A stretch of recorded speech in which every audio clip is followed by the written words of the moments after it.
It's done, ma'am.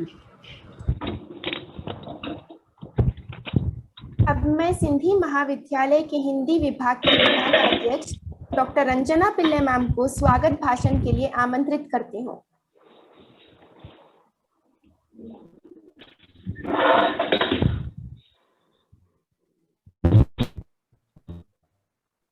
पूरी यही नाम है, धरती से अंबर तक पहुंचाते वही राम नाम है। आज के साहित्यिक आयोजन के अवसर पर सभी को मेरा प्रणाम।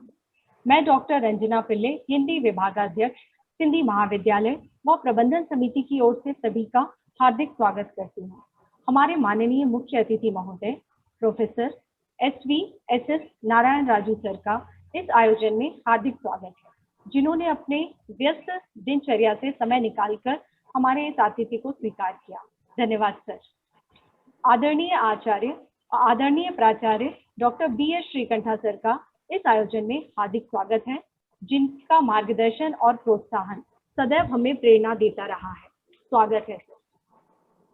हमारे महाविद्यालय की उप प्राचार्य प्रोफेसर आशा N मैडम का मैं हार्दिक स्वागत करती हूँ, जिनका मार्गदर्शन और सहयोग हमें सदैव मिलता रहा है।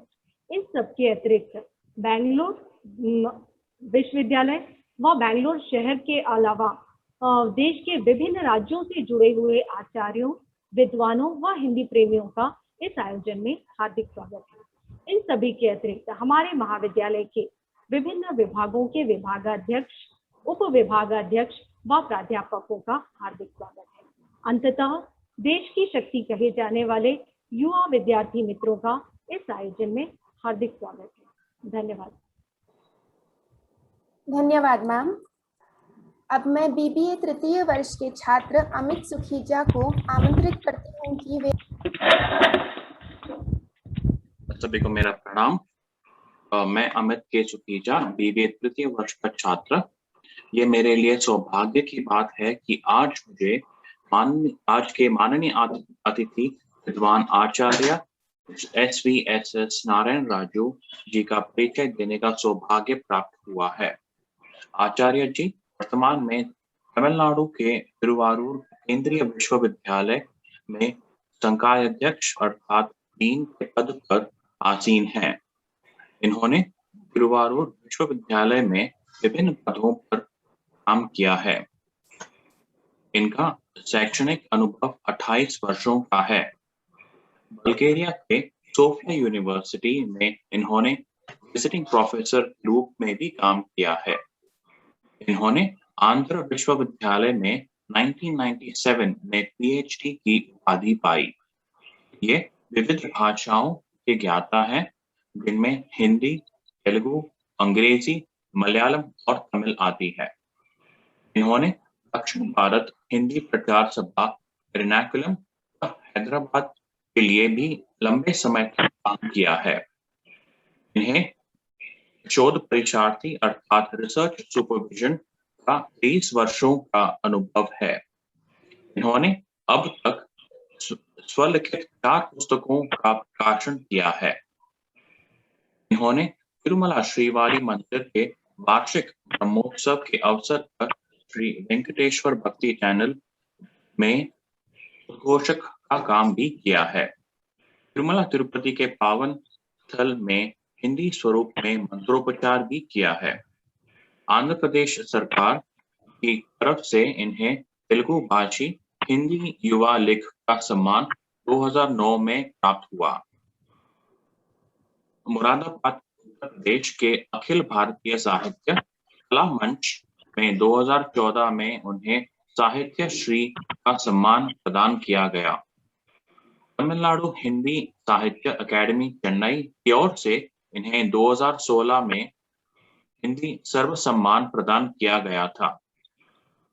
प्रयाग उत्तर प्रदेश में इन्हें हिंदी साहित्य सम्मेलन में राष्ट्रभाषा हिंदी सभी सम्मेलन 2018 में प्रदान किया गया। इन्हें निर्देशन में अब तक 16 विद्यार्थी PhD व 68 विद्यार्थी MPhil की उपाधि प्राप्त कर चुके हैं। इन्होंने 15 अंतर्राष्ट्रीय वह 39 राष्ट्रीय संगोष्ठियों में भाग लिया है। इनके 227 आलेख विभिन्न शोध जर्नल में प्रकाशित हो चुके हैं। इन्होंने विभिन्न भाषाओं में साहित्य का अनुवाद भी किया है। इन्होंने श्री रामचरितमानस पर कई ब्लॉग्स व श्री रामचरितमानस के विभिन्न अध्यायों पर वीडियोस भी यूट्यूब पे प्रकाशित किए हैं। सर की उपलब्धियां कार्य सागर के समान अथाह हैं। मैं उसमें से कुछ महत्वपूर्ण अंशों का भी आपके सामने रख चुका हूँ। धन्यवाद सर, आपका स्वागत है। धन्यवाद।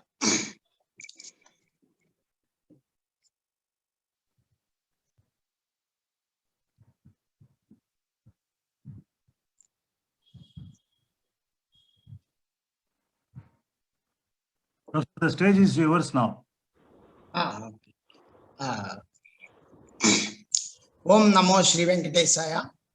सबसे पहले मैं इस राष्ट्रीय वेबिनार के इस पटल पर उपस्थित सिंधी महाविद्यालय के प्राचार्य डॉक्टर BS श्रीकंठा जी, उप प्राचार्य आशा N जी, हिंदी विभागाध्यक्ष डॉक्टर रंजना पिल्लाई जी, और पटल में मुझको दिख रहे हैं हमारे वरिष्ठ आचार्य श्रीमती लता चौहान जी को भी मैं देख रहा हूँ। आप सबको मैं और इस पटल पर उपस्थित सारे हिंदी भाषा और साहित्य प्रेमियों को मैं नमस्कार करता हूँ। सबसे पहले मैं सिंधी कॉलेज को इसलिए धन्यवाद अदा करना चाहता हूँ। शायद 15-20 दिन पहले एक बार रंजना पिल्लाई जी ने फोन करके इस प्रकार मांगा, तो मैंने कहा मुझे थोड़ा समय चाहिए, क्योंकि साहित्य से हटकर कुछ अलग बात की। तो 4-5 दिन फोन नहीं किया, तो मैंने सोचा और किसी को बुलाए होंगे, लेकिन फिर 10 दिन के बाद फिर फोन करके सर आप इस बार आना है। ठीक है, तो इसलिए मैंने खासकर साहित्य से हटना, मतलब पूरा हिंदी साहित्य से हटना भी नहीं है, लेकिन रूटीन चीज से आज के लिए प्रासंगिक चीज बताना चाहता। इसके लिए मैंने क्योंकि श्री रामचरितमानस और व्यक्तित्व निर्माण, मतलब पर्सनालिटी डेवलपमेंट, हम सब जानते हैं आज इस महामारी के समय से, महामारी के समय ही नहीं, इसके पहले भी हमेशा हम अनेक प्रकार की समस्याओं से जूझते रहते हैं, उलझते रहते हैं। इन समस्याओं के समाधान के लिए हम गलत जगह पहुंचते हैं, तो इससे समस्या ठीक होना तो दूर की बात है और बढ़ते जाते हैं। इधर वो समस्या शारीरिक हो सकता है या मानसिक हो सकता है, या जीवन से, हमारे करियर से संबंधित भी हो सकता है। तो लेकिन मैं ये पूर्णतः, मैं ही नहीं, अनेक लोग, जो विद्वान लोग तो मानते हैं, मैं भी मैं ऐसा मैं जो जानता हूं, मतलब मैं ऐसा नहीं कहता कि बहुत, लेकिन मेरी जो सीमित बुद्धि से मैंने जो अध्ययन किया और कर रहा हूं, इनसे जो मैं चीज जानता हूं आपके सामने, और मैं कुछ प्रस्तुत करना चाहता हूं। मेरा जो, मैंने जो अनुभव किया और इस अध्ययन से मुझको जो लगा, मैं आपके साथ साझा करना चाहता हूं। सबसे पहले रामचरितमानस से पहले ही एक साधारण उदाहरण के साथ मैं आगे ले जाना चाहता हूं। आमतौर पर हमारे कोई भी हो, ये कहते हैं कि झूठ मत बोलना। तो ये तो तुरंत हम ये नहीं सोचना है कि झूठ मत बोलो मतलब हमें राजा हरिश्चंद्र जैसे बनने की जरूरत नहीं है, हम ना बन पाएंगे, वो अलग बात है। लेकिन राजा हरिश्चंद्र ना बनना अलग बात है, लेकिन जहां अगर हम 100 झूठ बोलते हैं तो उसमें 4-5 अनिवार्य हो सकता है, वहां तो कोई प्रॉब्लम, उनका एग्जम्पशन है। लेकिन 95 झूठ होते हैं, उसकी जरूरत ही नहीं है, तब भी हम, इससे क्या अनर्थ होता है 1-2 मिनट में समझा के मैं आगे बढ़ना चाहता हूं। देखिए, अगर किसी से अगर शायद कोई बड़े व्यक्ति ने बता दिया कि आज आ जाइए, तो हम किसी कारणवश उस कार्यक्रम में नहीं जा पाए, कोई बात नहीं, नहीं जा पाए, इसमें क्या बात है। लेकिन अगले दिन हम क्या करते हैं, सर मैं नहीं आ पाया हूं, क्षमा कीजिए, हम नहीं बोलते, क्योंकि हम युगो सर कल सर बहुत सिरदर्द आ गए हैं इसीलिए मैं नहीं आ पाया। तब उस पार्टी में और हमारे मित्र 20-25 भी गए हों, तो जहां जो मिलते हैं ऑफिस में जाते वो भी पूछता रहता है, अरे यार क्यों नहीं आया कल। तो पहले आदमी को मैंने क्या जवाब दिया, सिर दर्द नहीं है। तो मेरे दिमाग में इस सिर दर्द ना ठीक हो, सिर दर्द के कारण मैं नहीं आ पाया बोल के इसको हम अपने हार्ड डिस्क में सेव करके रखना पड़ता है। जब दूसरा मिलता है और उसी के सामने, क्योंकि इस हार्ड डिस्क में सेव करके रखा है, क्योंकि अलग अलग बोले तो हम फंस जाते हैं, इसलिए उनको भी ये बताना पड़ता है कि मैं सिर दर्द के कारण ही नहीं आ। इस बार आप 20, 25, 30 बार इसमें सेव करके रखते हैं, तो हम सब जानते हैं कंप्यूटर में ज्यादा सेव करें तो वहां रेड मार्क आता रहता है, मतलब आपका मेमोरी फिल होते जा रहे। इससे क्या होता है, इस दिमाग में जो चीज रखना वो नहीं रख पाते हैं, अनावश्यक चीज रखते, इससे स्ट्रेस मतलब मानसिक दबाव कहते हैं। इसके लिए हम क्या करते हैं, सीधा एक काउंसलर के पास जाते हैं, उसके लिए अपॉइंटमेंट लेना, 3-4 घंटे वहां लाइन में खड़े रहना, बैठना, और इसके बाद 5,000 रुपये फीस देने के बाद वो बताता है भैया इस प्रकार, अब छोटी मोटी अंग्रेजी में ऐसे बताते कि डोंट टेल लाइस। सो ये देखिए, हम ये ठीक करने के लिए 5,000 भी कोई बड़ी बात नहीं, लेकिन 5,000 से ज्यादा हम 10-15 घंटे व्यर्थ करते हैं, वो वेरी वेरी इंपॉर्टेंट। इसके बावजूद भी वो क्या बताते हैं वही बताते। ये बात हमारे पुरखों ने पहले ही बताया था। क्यों, इसका कारण क्या है कि हम ढंग से, हमारे पुरखों ने हमारे लिए जो अमूल्य निधियां दी हैं साहित्य से संबंधित, बहुत चीज हम पढ़ते नहीं। अगर ध्यान से पढ़ ले, चाहे तुलसी हो या कबीर हो या विभिन्न भारतीय भाषाओं में बहुत ऐसे शतककार नीति के अनेक पद मिलते हैं, थोड़ा अगर ध्यान से पढ़े तो ना काउंसलिंग की जरूरत है, ना मानसिक दबाव की जरूरत नहीं, कुछ भी नहीं रहता है। इसीलिए मैं थोड़ा, अब आज पैंडेमिक आ गए हैं, महामारी आ गए हैं, अब लोग इतना बार बार बताते हैं कि बार बार हाथ धो लो, सैनिटाइजर, वो भी अल्कोहलिक सैनिटाइजर। इससे क्या होता है कि हम सब जानते हैं सारे हाथ खराब होते जा रहे हैं। तो कोरोना तो दूर, लेकिन सबसे पहले हमारे हाथ और भी सेकेंडरी डिजीजेस आना पड़ा, और सारे वीथियों में गलियों में क्या क्या केमिकल डाल रहे हैं। इससे अच्छा है, मैं उसको गलत नहीं कहता। इसके लिए मैं रामचरितमानस के उत्तरकांड में एक पद के द्वारा भारत किस प्रकार सतर्क रहने वाले भारत है, इस उदाहरण के साथ मैं आपके साथ पेश करना चाहता हूं। प्रभु श्री रामचंद्र जी लंका से सीता, लक्ष्मण, हनुमान सहित अयोध्या वापस आए। उत्तरकांड का आरंभ में हम देखते हैं, जैसे वापस आते ही सारे अयोध्यावासी, क्योंकि 14 साल से राम दर्शन से वंचित हो गए, तो 14 साल के बाद वो एक पल भी राम के दर्शन से वो वंचित होना नहीं चाहते।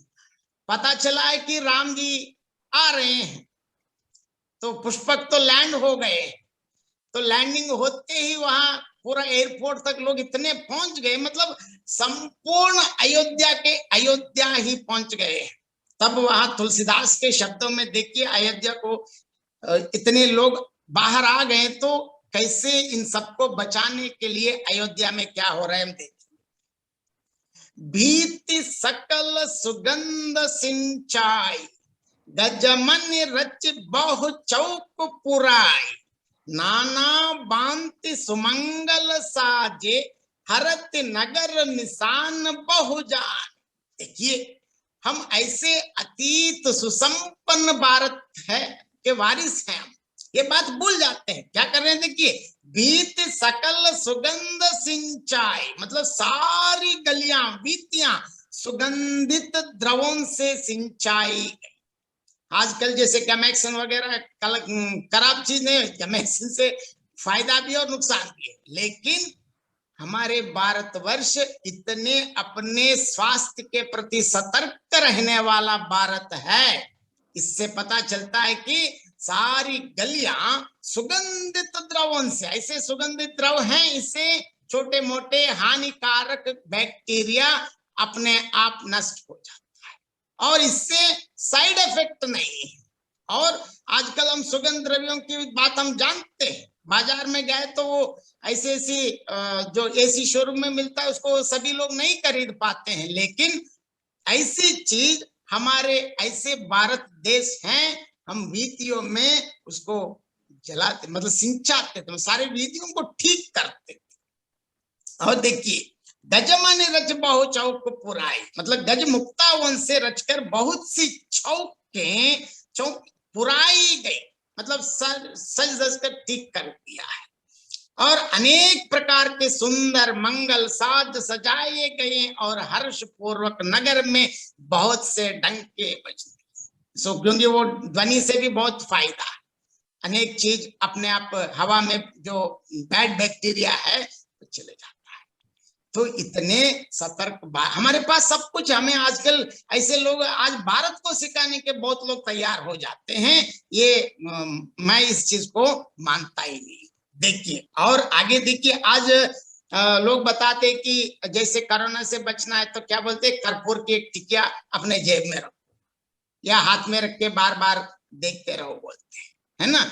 इसके लिए भी रामचरितमानस में एक से उदाहरण में देना चाहता हूं। देखिए कैसे, देखिए हमारे भारत में ऐसी परंपरा है, चाहे कोई सामूहिक कार्य, चाहे पूजा हो, गृह प्रवेश में, कोई भी किसी से, इवन जन्मदिन के, आजकल तो जन्मदिन अलग मना रहे, जाने वाले चीज को मुंह पे लगा रहे हैं, वो सारी नहीं है, लेकिन हमारी ऐसी प्रथा है आरती देने की।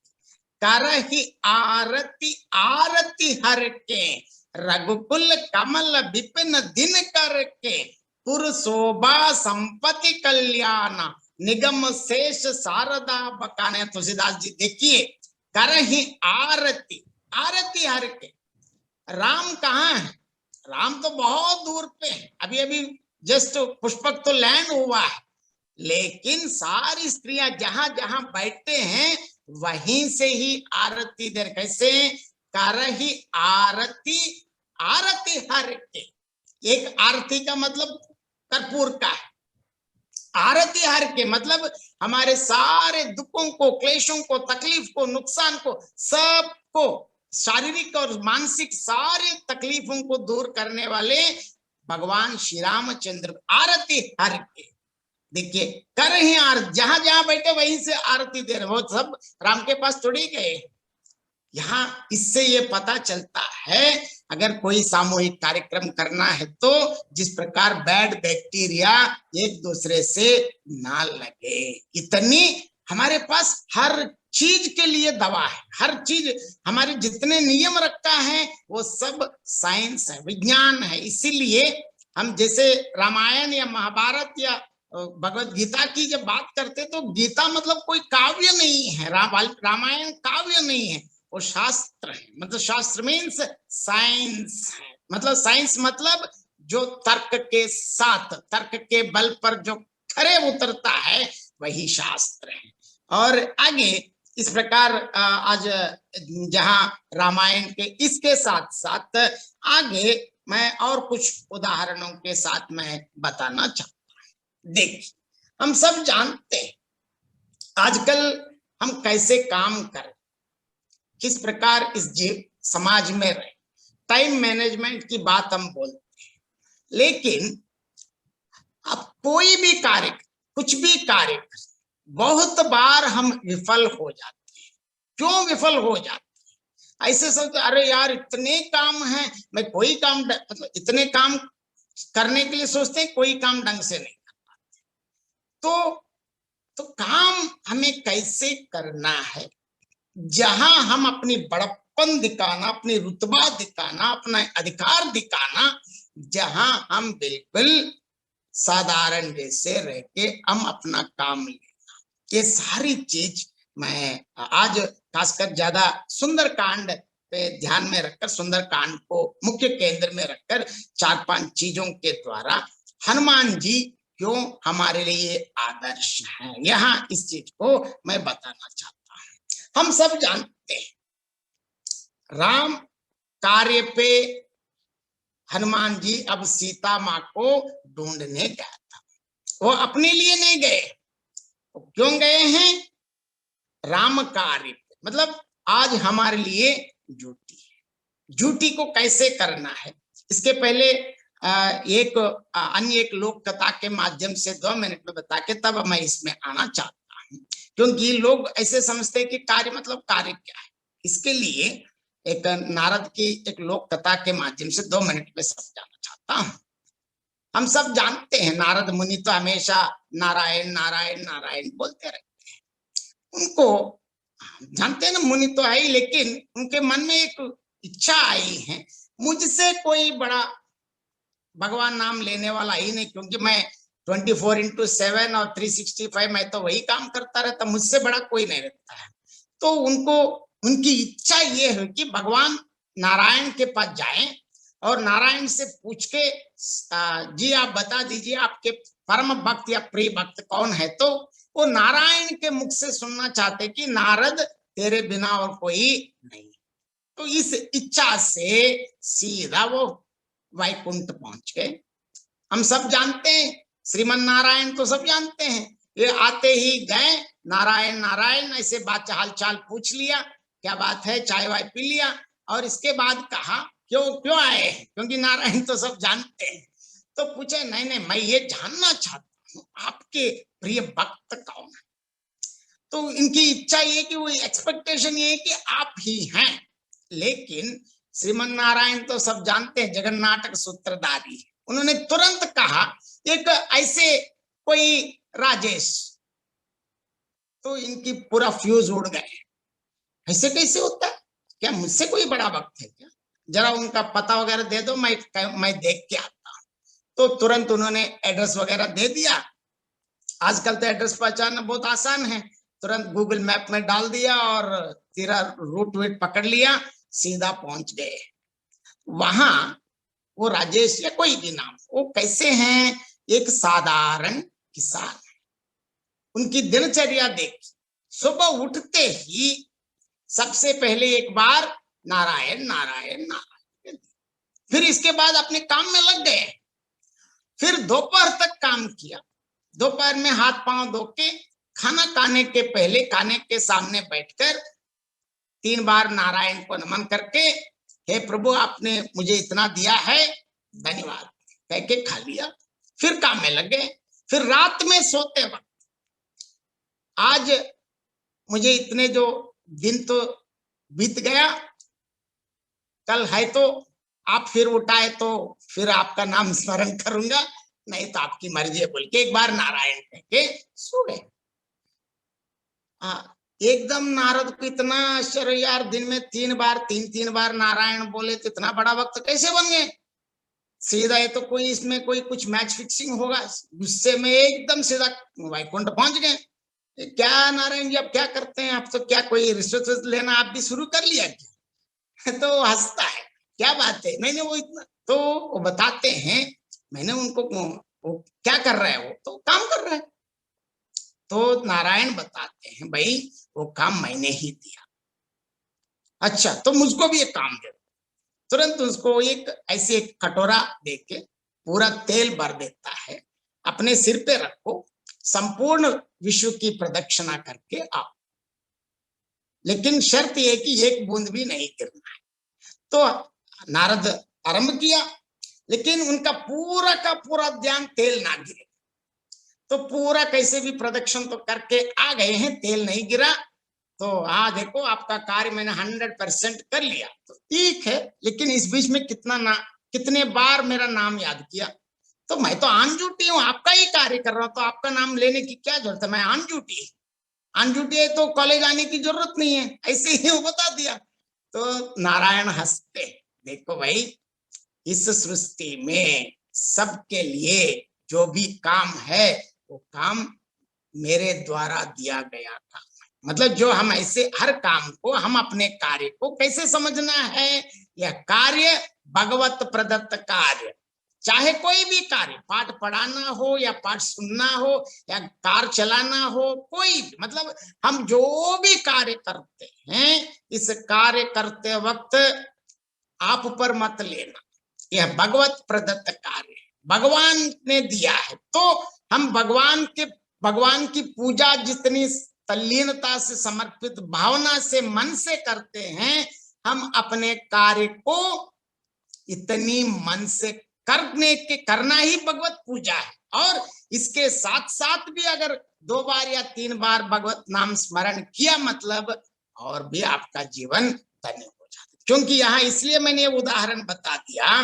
क्योंकि यह हनुमान जी इस कार्य करने में, राम कार्य में, मैं हनुमान जी को टास्क मास्टर कहता हूं। क्योंकि टास्क मास्टर इसलिए है कि उनको मालूम है, क्योंकि वो चाहे तो रावण को वहीं पे 4 ऐसे देके उनको गिरा भी सकता है, क्योंकि हनुमान इतने बलशाली है, लेकिन हनुमान नहीं की, क्योंकि उनको क्या काम उनका है, वो क्या करना है वो सब जानते हैं। ये बहुत आवश्यक चीज है, क्योंकि आजकल सारी समस्याएं इसीलिए आते हैं कि हम अपने काम नहीं जानते।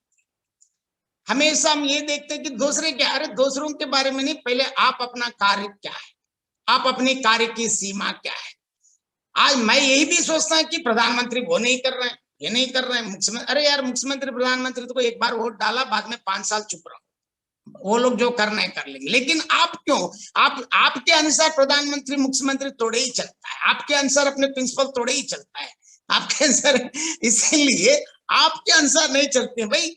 आप पहले आप अपना कार्य पे ध्यान दे दो। इसके लिए मैं हनुमान जी के 4-5 उदाहरणों से मैं आगे बताना चाहता हूँ। देखिए हनुमान जी इतने बलशाली और बुद्धिशाली कैसे हैं, हम सब जानते हैं। जब मैनाक से एकदम उड़ के समुंदर पार करना आरंभ किया, समुंदर में जाते जाते ही सबसे पहले उनका अड़चन हम सब जानते हैं, क्या आते हैं, सुरसा का। देखिए वो क्या कहते हैं, एकदम राक्षस आकर, आज सुरन मोह दीन आहारा, सुनत बचन कह पवन कुमार, राम काज कर फिरी मैं आऊं, सीता कई सुधि प्रभु ही सुनाव।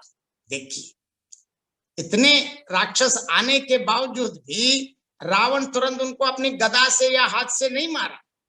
क्या कहा, सबसे पहले उन्होंने कहा, आज देवताओं ने मुझे भोजन दिया तो आप मेरे लिए आहार होना है।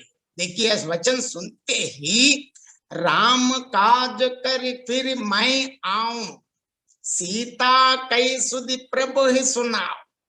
क्या कहा, हनुमान जी ने अत्यंत विनम्रता से कहा, मैं अभी प्रभु श्री रामचंद्र जी कार्य करके मैं लौट आऊं और सीता जी से संबंधित खबर प्रभु को सुना दूं, इसके बाद आकर आपके मैं आहार बनूं।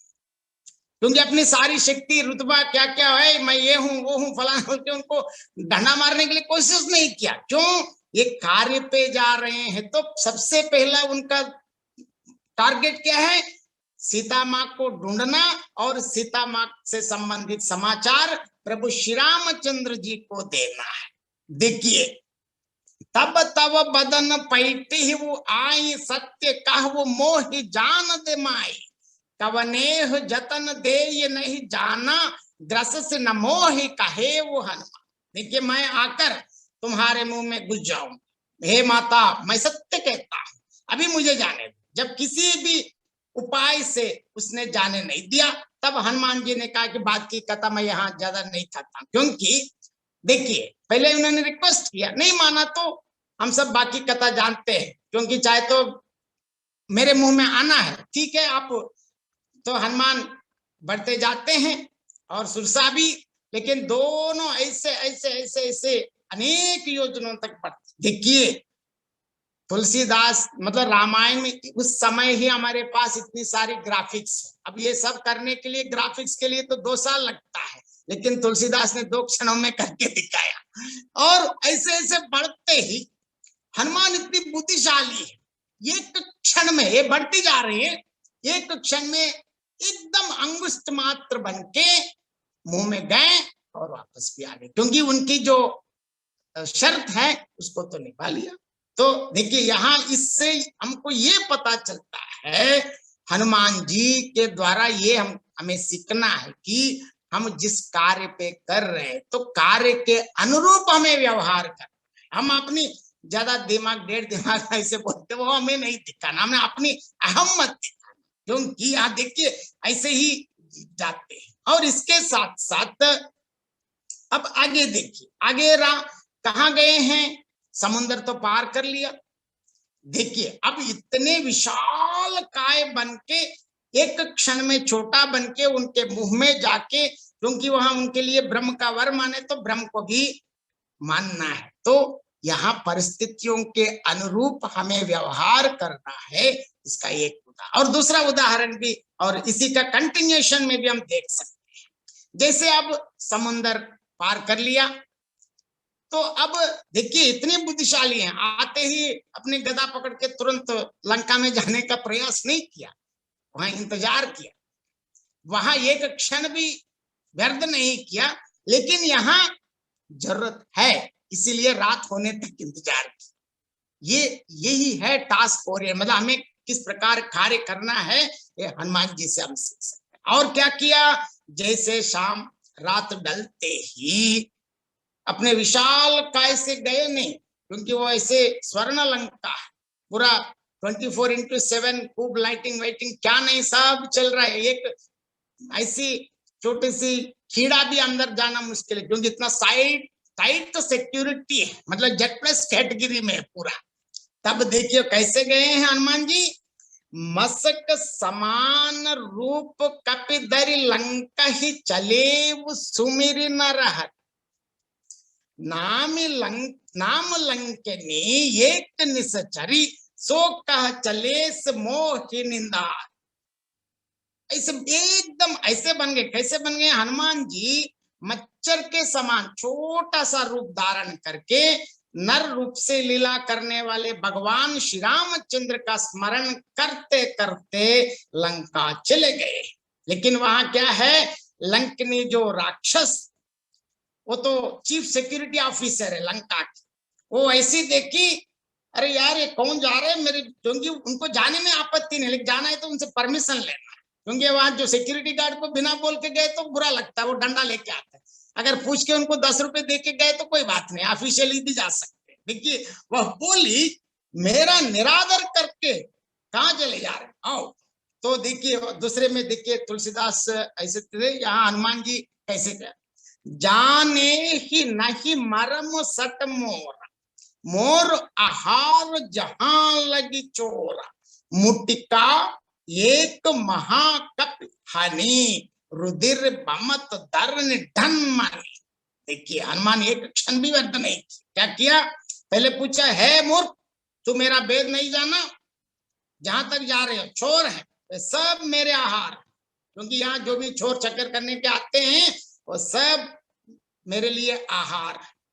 तो महाकवि हनुमान जी ने क्या कहा, उत्तर नहीं दिया, मैं हनुमान हूं, मैं श्री रामचंद्र जी का दूत हूं, मैं सीता माँ को ढूंढने जा रहा हूं, मैं ये हूं, मेरा फलाना फलाना आधार कार्ड नंबर, लाइसेंस नंबर, ये कुछ नहीं दिया।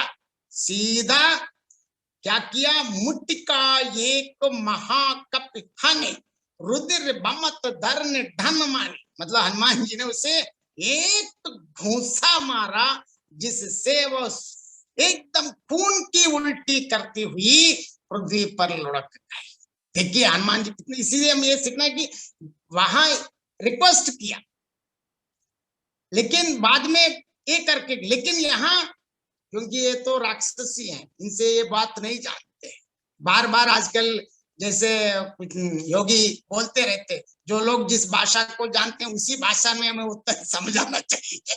तो यहाँ इसकी भाषा तो यही है, हनुमान जी बढ़िया, ये हनुमान जी इतने चतुर हैं, जो लोग जिस भाषा को जानते हैं उसी भाषा में उत्तर देने में हनुमान जी माहिर है। हनुमान जी हमारे आदर्श, हनुमान जी का हमें ध्यान रखना है, क्योंकि यहाँ जिस भाषा में जवाब दिया उनको तो दे दिया। देखिए पुनि संभारी बुटी सो लंका जोरी पानी कर विनय सशंका जब रावणी ब्रह्मा भर दीन्हा चलत विरंच कहा मोह चिन्ह। मतलब बाकी कथा मैं इस पे बोलना नहीं चाहता हूं, क्योंकि रब ब्रह्मा ने बता दिया कि यहाँ लंकिनी का जो हो गए, मतलब मारने वाला आया, मतलब अब रावण का तो विनाश होने जा रहा। तो चलिए, लेकिन अब अंदर गए हैं, जाने के बाद क्या हुआ देखिए। राम इतने हनुमान जी हैं, एक एक जगह ढूंढ रहे हैं, सारे राक्षसों को देख लिया, लेकिन एक जगह रामायुध अंकित गृह शोभा भरनि न जाई, नव तुलसी का बूंद तह देखि हर्ष कपीरा। एक जगह स्वस्तिक चिन्ह सब लगाए हुए, वहां तुलसी भी लगाए, है ना। क्यों? वृंदाये तुलसी देवी आये प्रियाये कैश्वश्या विष्णु भक्ति प्रदे देवी सत्यवत्ये नमो नमः हम कहते, क्योंकि तुलसी माता है।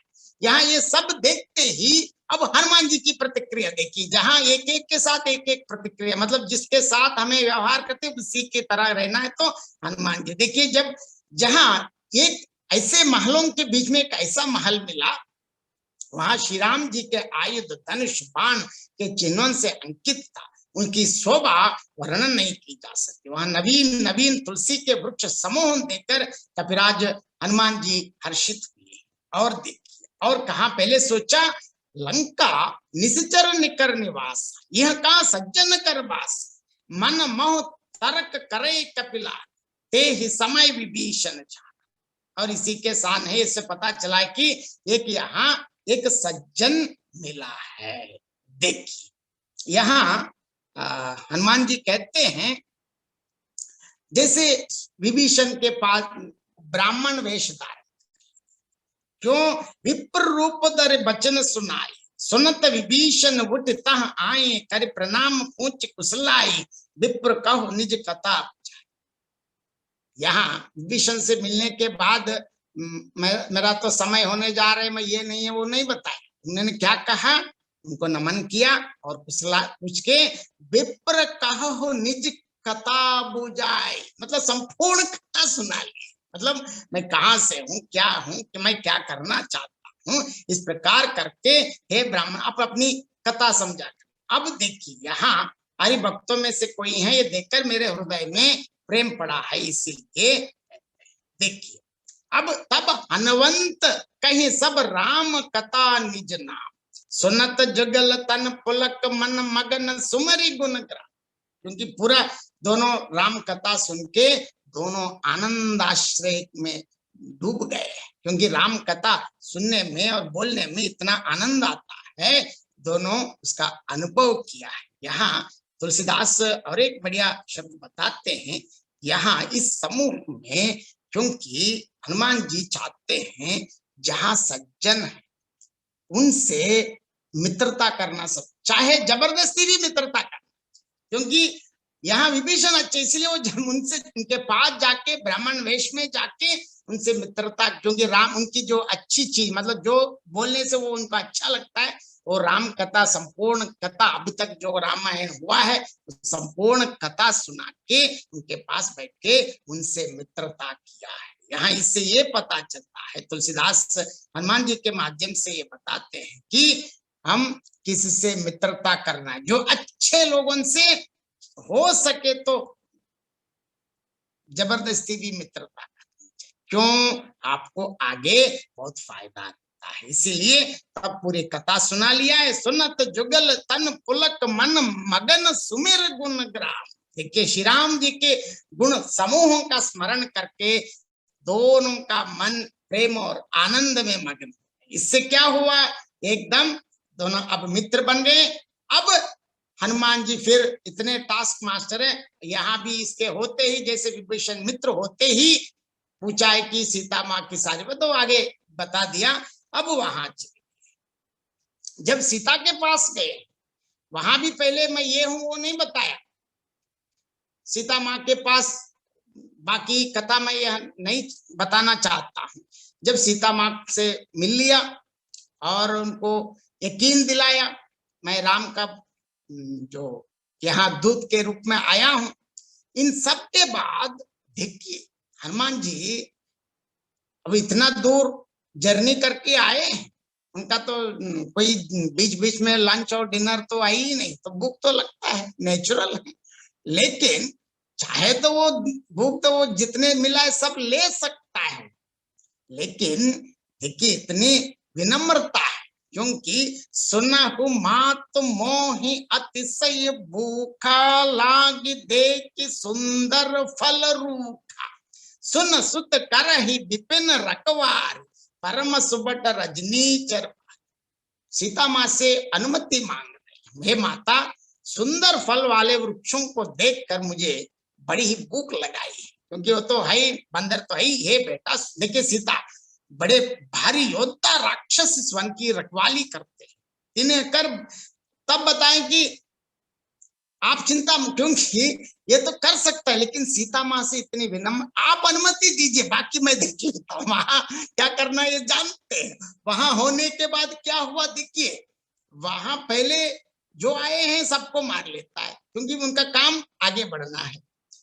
जब मेघनाद आते हैं, जब ब्रह्मास्त्र फेंकते हैं, तो क्या करते हैं, ब्रह्मास्त्र को मैं अगर चाहे तो 2 मिनट में उसका निरादर करके तोड़ सकता है, लेकिन ये तोड़े तो ब्रह्मा के लिए अपमान होता है, इसीलिए वो तुरंत बंदी बन जाते हैं। और वहां देखिए यहाँ भी सुंदरकांड से पहले जामवंत उनको बताते हैं, देखो हनुमान आपका कार्य ये है कि सिर्फ प्रभु श्री रामचंद्र जी के बारे में रावण को बताना ही, रावण को मारना आपका काम नहीं है, that is not your duty. So इसीलिए हम जब भी हम कार्य करते हैं तो डूस एंड डोंट्स, क्योंकि हर एक के जब आपको कोई ऑर्डर मिलता है तो उसमें what is your duties, nature of duties, what is your protocol, आगे कौन है पीछे कौन है, प्रोटोकॉल को कभी भंग नहीं कर पाते, करे तो अब नुकसान भी झेलना पड़ता। लेकिन ये सारी बात जामवंत उनको बताते हैं, आप वहां जाके ये नहीं करना, वहां सिर्फ राम के बारे में। तो यहाँ देखिए, अब यहाँ इसके साथ साथ देखिए यहाँ जामवंत जो कहते हैं, देखिए हृदय जामवंत से कहा मैं आपसे पूछना चाहता हूं, मुझे उचित शिक्षा दीजिए, पहले जाने के पहले की बात। यहाँ देखिए तुलसीदास के शब्द चमत्कार देखिए, उन्होंने कहा युवा पीढ़ी को संकेत किया ही बड़े बूढ़ों की बात सुननी चाहिए। मतलब आजकल बड़े लोग बोलते हैं आप नहीं जानते हैं आपको इस चीज, लेकिन वो नहीं, उनका अनुभव हमें जरूर स्वीकार करना है। देखिए हनुमान जी ने उचित शब्द क्यों बोला, क्यों जामवंत अनुचित सलाह देते तो नहीं, हनुमान जी एक मतलब साइकोलॉजिस्ट, मतलब इतने सब जानने वाले हैं।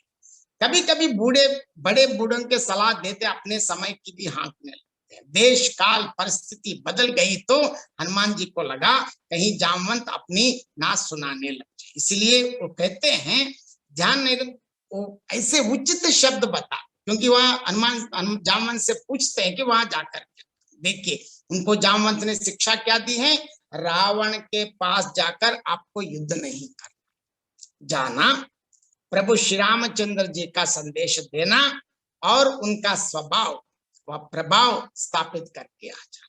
उनको ये बताना है कि युद्ध नहीं करना, अगर राम का दूत ही आए तो क्या होता है, अगर राम आए तो और क्या होगा, ये उनको स्थापित करके जाना। इसीलिए देखिए इतना एकदम वो अपनी ड्यूटी कैसे करता है, जैसे उनको याद रख के हनुमान जी ने क्या किया, बंदी बन के गए, और वहां तो वो अनावश्यक बातें करते हैं तो कुछ नहीं डरता है, और क्या कहते हैं उल्टा, और इनको दंड देने के लिए बोले तो हाँ भी बोलते हैं, लेकिन जब पूरा तेल वेल लगा के पूरा वस्त्र सब उसके पूंछ पे लगा लिया, वहां तुलसीदास बहुत बढ़िया वर्णन करते हैं, जो सारे रावण नगरी मतलब लंका नगरी में पता चला है कि कोई बंदर को पकड़ा, अब उसके पूंछ में इतना तेल वेल सब लगा के सारे वस्त्र लगा रहे हैं, आदमी जला लेंगे, तो तमाशा देखने के लिए खूब लोग आते हैं। आके कोई ऐसे राक्षस के छोटे छोटे बच्चे आके हनुमान जी को पैर से मारते हैं, कोई ऐसे हाथ से मारते हैं। यहाँ 2 चीज हमें देखते, क्योंकि वो चाहे तो इन सबको 1 मिनट में क्लियर कर सकता है, लेकिन वो सब मारने पर वो ऐसे रहता है, कोई कुछ भी, क्योंकि वो देख रहे हैं कब तक ये होगा। जैसे ये सब होके पूंछ में आग लगा दी, खत्म। तब हनुमान जी का असली रूप एकदम उठना ही नहीं, कुछ ही क्षण में पूरे लंका को, विभीषण के महल को छोड़ के संपूर्ण लंका को जला दिया। तुरंत, देखिए इतने फास्ट, तुरंत जाके समुद्र में अपने आग को समाप्त कर लिया। फिर सीता माँ से वंदना करके उनसे चूड़ामणि ले लिया, तुरंत आके फिर वापस आ गए। इससे ये पता चलता है, इससे मैं ये कहना चाहता हूं, हनुमान जी इतने टाइम, इससे हमें ये ध्यान रखना है। आमतौर पर लोग कहते हैं कि आपको कोई तकलीफ आए तो, कष्ट आए तो सुंदरकांड का पारायण करे तो कष्ट या तकलीफ दूर हो जाता है। वो सत्य है, राम नाम लेने से बहुत चीज हो, लेकिन सुंदरकांड ही क्यों पारायण कर? इसका मतलब ये, क्योंकि लंका कांड भी है, किष्किंध कांड भी है, अरण्य कांड भी है, बालकांड भी है, उत्तरकांड भी है, लेकिन सुंदरकांड को ही क्यों बता? क्योंकि सुंदरकांड में हनुमान जी के माध्यम से, क्योंकि आजकल हमारे लिए सबसे प्रासंगिक है, क्यों? हम कैसे काम करना है, क्योंकि हम अपने काम में सारे स्ट्रेस को दूर करना है। क्योंकि अगर हम अपना कार्य ढंग से, हमें क्या करना है क्या नहीं करना ये पता चले तो सारे स्ट्रेस खत्म हो जाते हैं।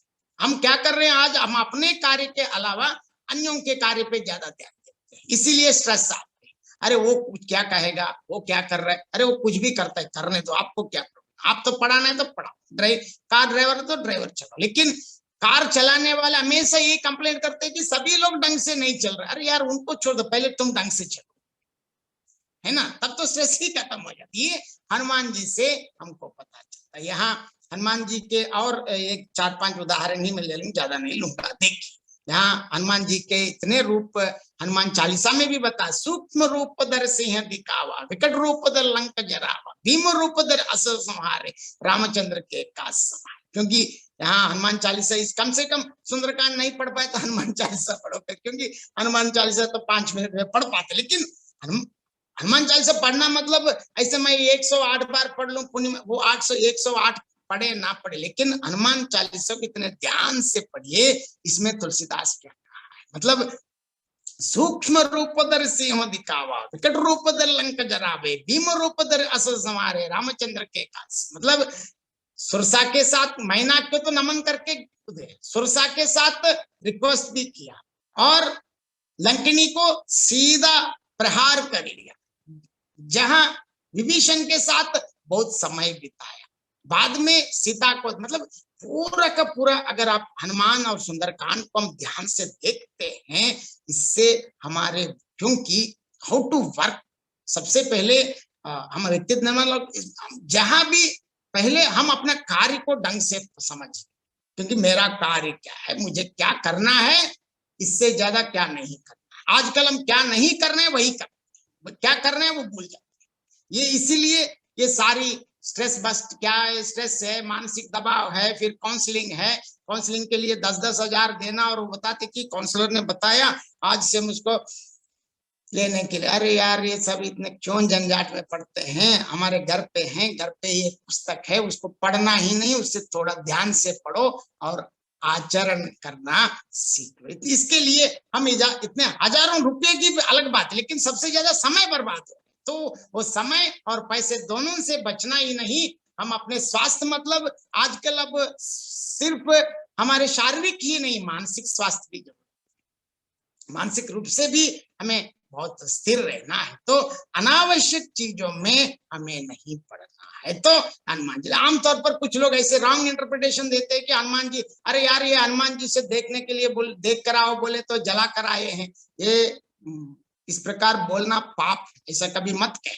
क्योंकि हम अपनी अल्प बुद्धि, मंद बुद्धि से इस प्रकार गलत वाक्यों को प्रयोग मत करना, क्योंकि हनुमान जी हमारे लिए हमेशा वंदनीय, क्योंकि भगवान है या नहीं अलग, मैं वहां ये मैं बात नहीं करना चाहता, भगवान है तो नमन करो, वो अलग बात, लेकिन हमें सीखना है क्या करना है क्या नहीं करना, कैसे रहना। मतलब हमेशा मैं प्रोफेसर हूं बोल के बाजार में जाके प्रोफेसर हूं तो क्या होता है भाई, उनके लिए आप ग्राहक, हाँ, प्रोफेसर हो, प्राइम मिनिस्टर हो, इससे कोई मतलब नहीं, लेकिन हम वहां जाके मैं अपने विभाग में कैसे रौब दिखाता हूँ, वहां रौब दिखाने से आपको वो लोग केयर नहीं करते, आपको अनावश्यक टेंशन लेना पड़ता है। तो ये हनुमान जी से देखिए, हनुमान जी कितने रूप, सूक्ष्म रूपधर सिंह दिखा, विकट रूपधर लंक जरा, भीम रूपधर स्मार रामचंद्र। जब रामचंद्र के काज में कार्य पे गए तो इतने एकदम संयमित रूप से काम करता है। सोचते हैं कि हनुमान बहुत ऐसे है कि शॉर्ट टेम्पर, नहीं, शॉर्ट टेम्पर नहीं है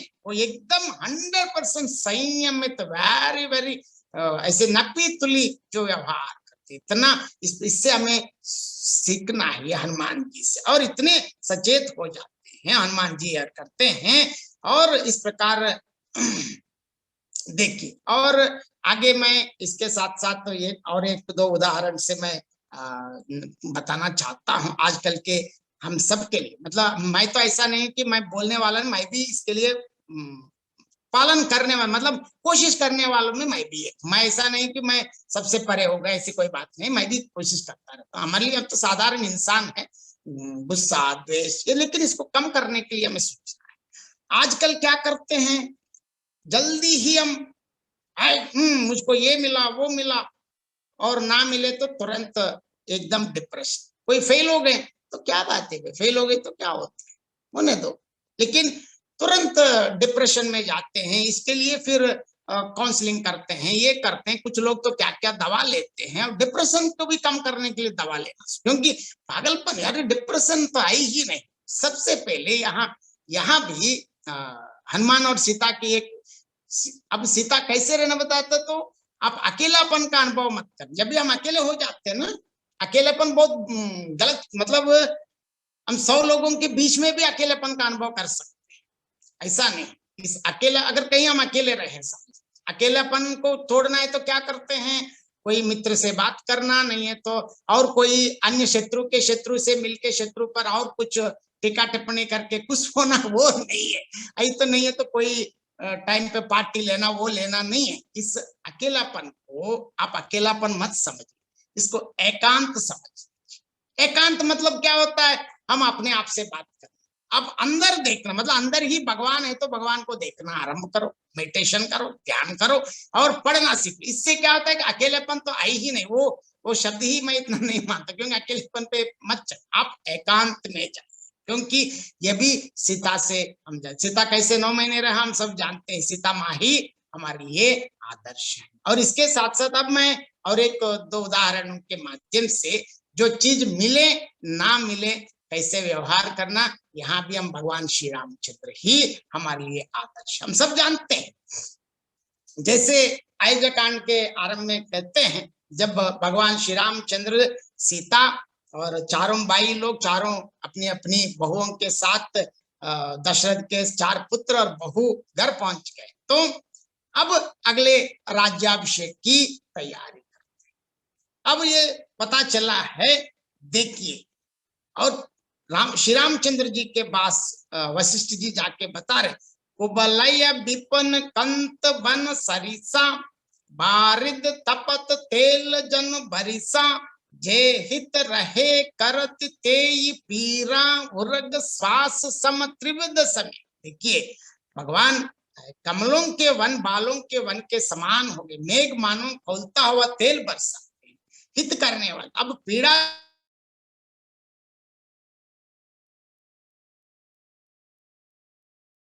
यहाँ बताते हैं, जब राम को ये अभी आपका राज्याभिषेक होने वाला है ना, देखिए सभी लोग, अगर समझ लीजिए आपको अगले दिन कोई इतना अच्छा पद मिलने वाला, हम क्या करते हैं, या क्या क्या और या हुर्रे करके तुरंत अपने मित्रों को उसमें के रात भर पूरा पार्टी चलाते हैं ना। इस प्रकार करे तो अगले दिन ना मिले तो डिप्रेशन भी आते हैं। राम की जो सबसे पहले आप राजा बनने जा रहे हैं, तो राम की जो प्रतिक्रिया हम अब देखेंगे। देखिए यहाँ 1 मिनट में बता देता हूँ। देखिए, जब राम की प्रतिक्रिया देखिए, आपका राज्याभिषेक होने वाला है। जन में एक करण वेद संग उपबीत सब बाय, भोजन शयन केली लरिकाय, बिहा संग संग अब बय ऊंचा।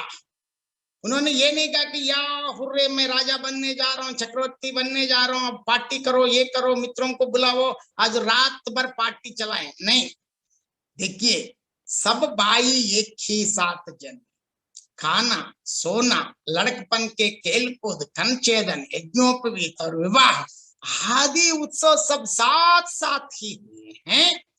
विमल वंश यह अनुचित एक, बंद बिहाई बड़े ही अभिषेक। प्रभु सप्रेम पचितानी सुहाई, हरव भगत मन कई कुटिलाई। देखिए इस वो रघुवंश को ही उंगली उठा के दिखा रहे, क्योंकि हमारे वंश इतने अनुचित कार्य कैसे करते हैं, क्योंकि हम सब भाइयों को छोड़कर राज्याभिषेक एक बड़े के ही, मतलब जो एक पल आगे जन्म हुआ इसीलिए मुझको ही क्यों होते हैं। यह सुंदर प्रेम पूर्ण पछतावा भक्तों के मन की कुटिलता को हरण कर। यार तुलसीदास इतनी बढ़िया बताते हैं, विमल वंश यह अनुचित ये, बंद बिहाई बड़े अभिषेक। राम की पहली प्रतिक्रिया हम सुने तो उन्होंने या वो नहीं कहा, उन्होंने अरे हम तो चारों भाई हैं, एक साथ जन्मे हैं, एक साथ खेले हैं, सबका कंचेदन एक साथ हुआ, मतलब उपनयन संस्कार एक साथ हुआ, विवाह भी एक साथ संपन्न हुआ है, हम सब मिलके रह रहे, तो चारों में ये कोई कैसे राज्याभिषेक करते? तो ये अन्य, तब भी भरत यहाँ नहीं, क्योंकि उसमें अगर शामिल होने तो भरत भी नहीं है, क्योंकि भरत के प्रति राम के अनन्य प्रेम इसमें दिखता है। और देखिए इसी से हम तुलसीदास राम इसलिए हम लेते हैं, यहाँ राम को राज्य मिलने की समाचार सुनते ही उन्होंने ये नहीं किया, ये उनकी प्रतिक्रिया।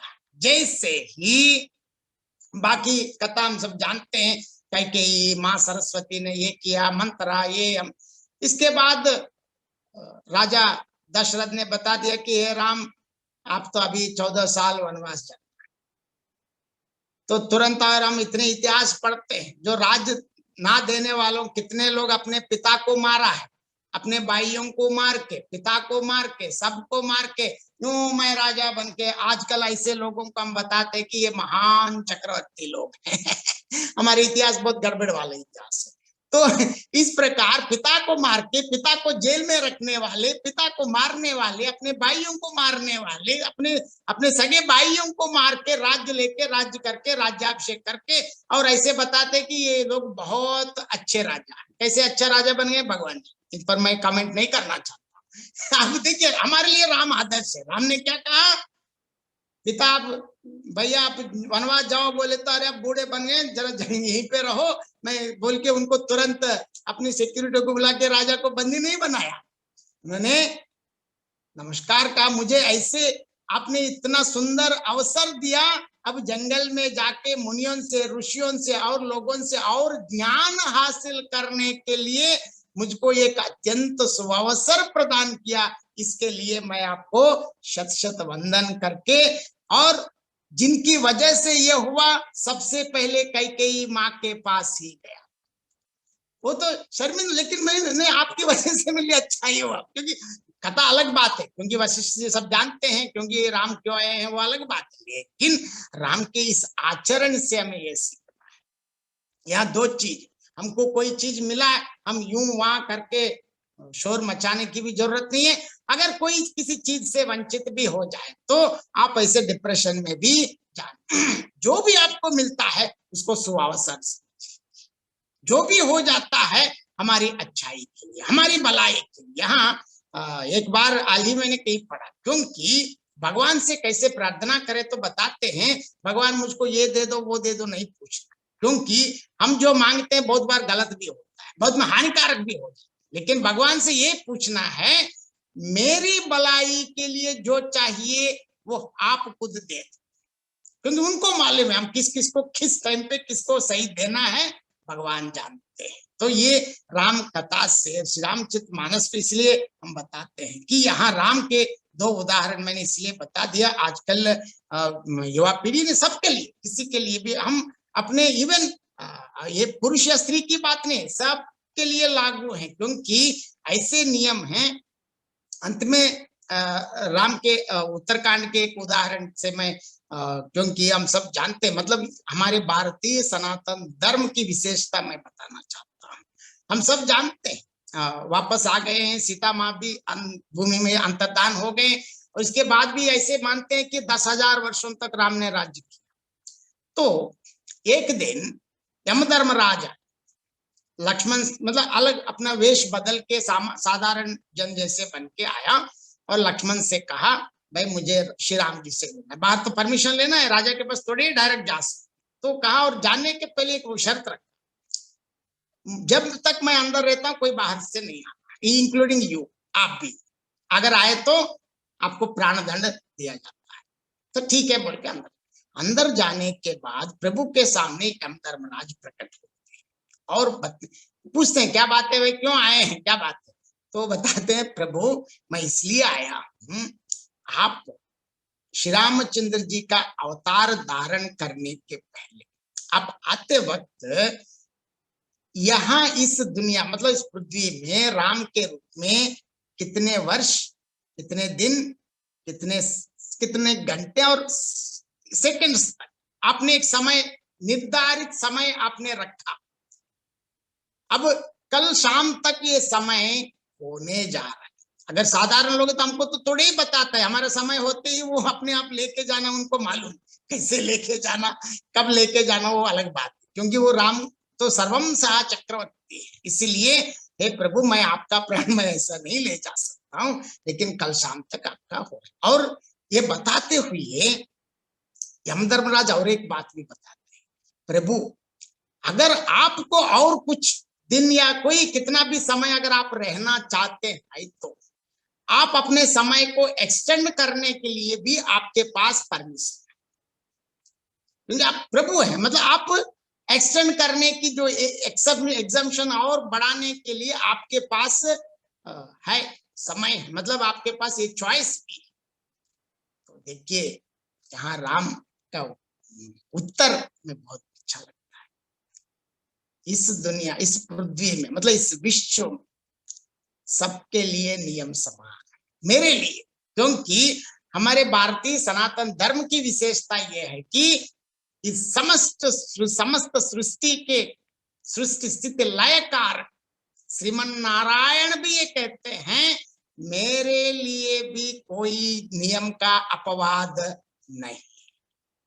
तो हमारे लिए कहाँ अपवाद होता है, इसीलिए हम जो करते हैं उसका भोगना ही पड़ता है। प्रभु ही उसके लिए एग्जम्प्टेड नहीं है, तो हम कहाँ एग्जम्प्टेड हैं। इन चीजों के साथ साथ यहाँ मैं भारतीय सनातन धर्म की विशेषता, इसी से व्यक्तित्व निर्माण में, इसलिए बार बार पर्सनालिटी डेवलपमेंट के पर्सपेक्टिव में इसलिए मैं लेना चाहता हूँ।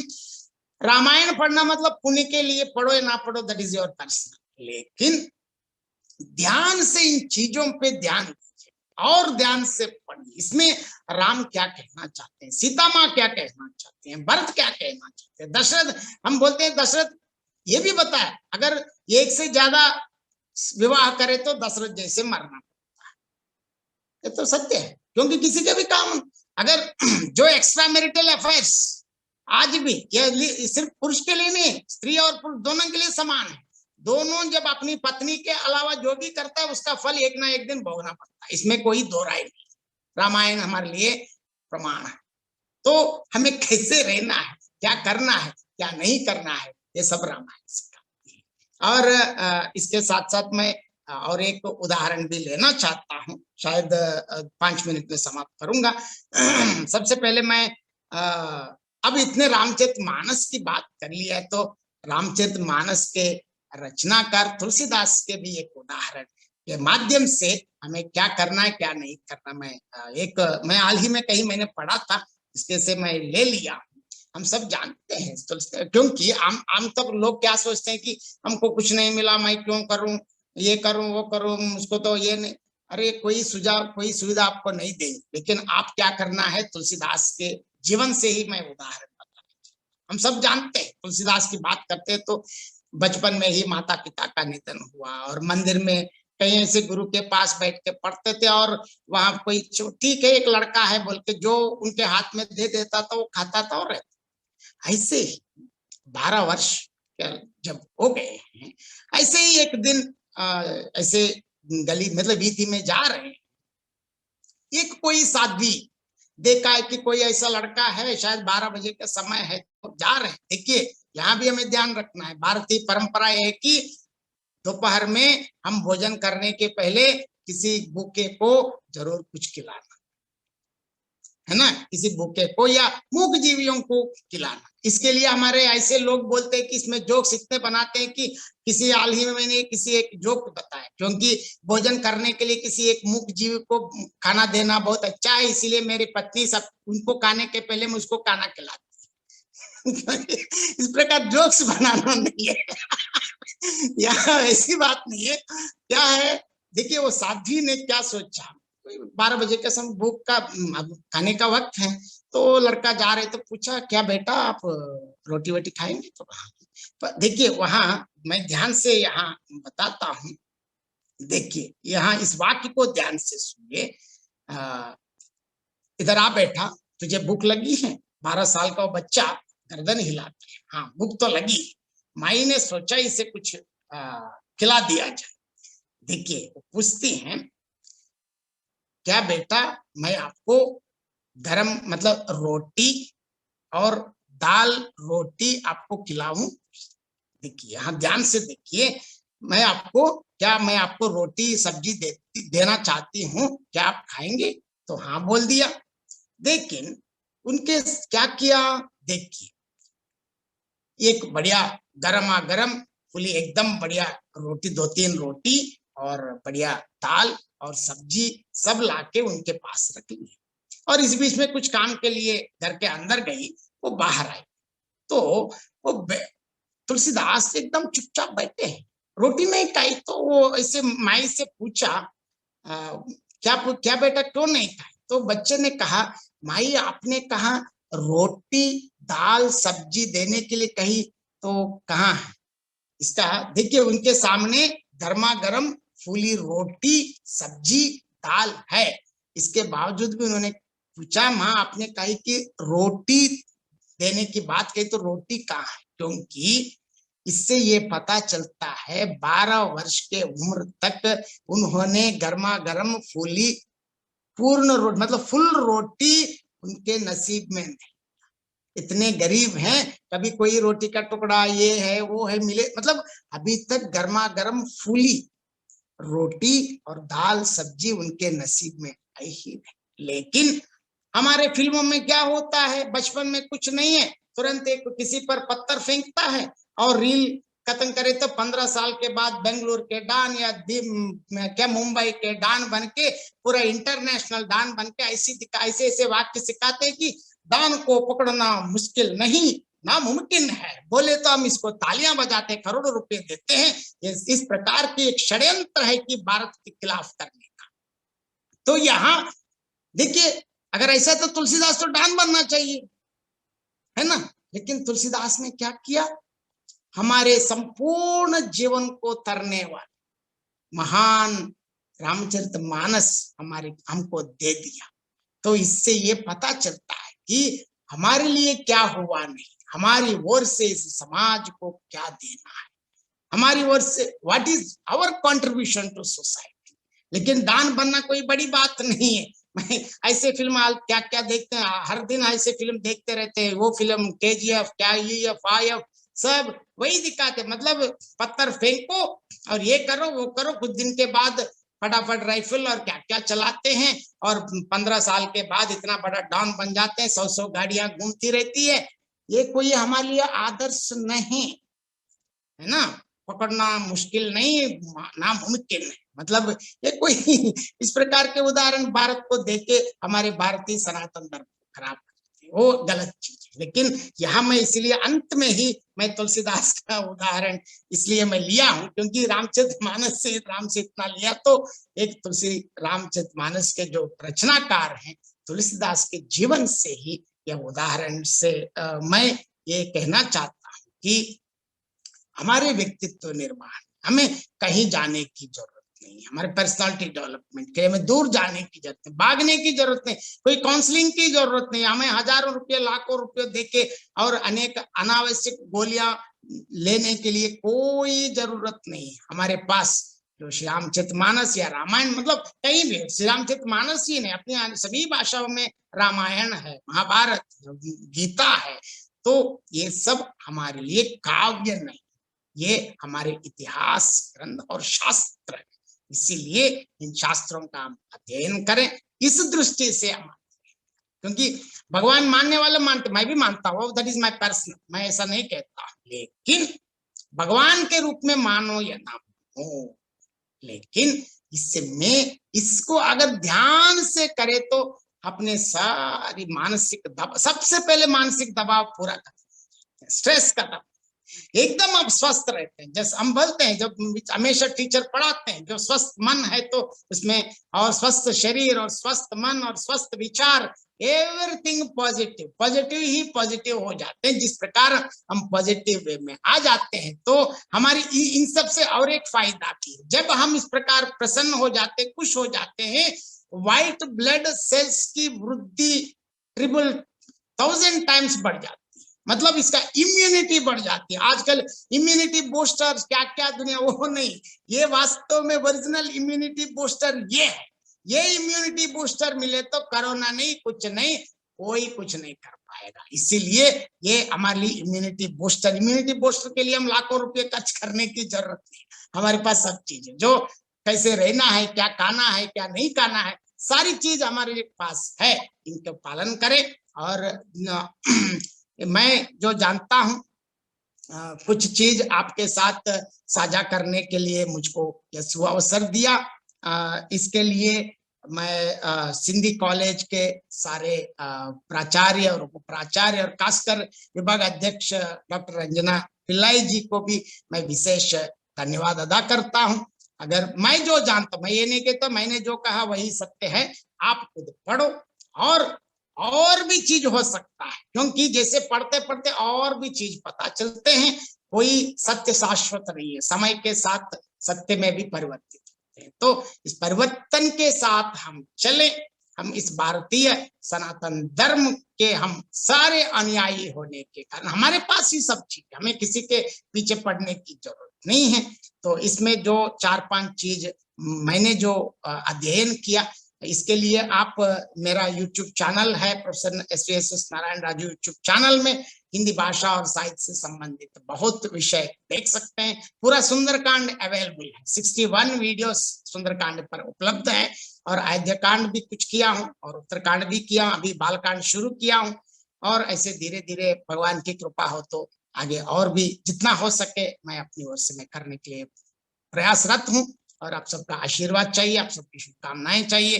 खासकर सिंधी कॉलेज के सारे मैनेजमेंट को, प्रबंधन को मैं पुनः धन्यवाद देते हुए मैं यही चाहता हूँ, इस सृष्टि स्थिति लयकार श्रीमन नारायण सर्वम सहा चक्रवर्ती प्रभु श्री रामचंद्र जी की अपार और असीम कृपा सब पर बरसे। हम सुख रहें, स्वस्थ रहें, संपन्न रहें, मैं यही कामना करते हुए आप सबको मैं धन्यवाद।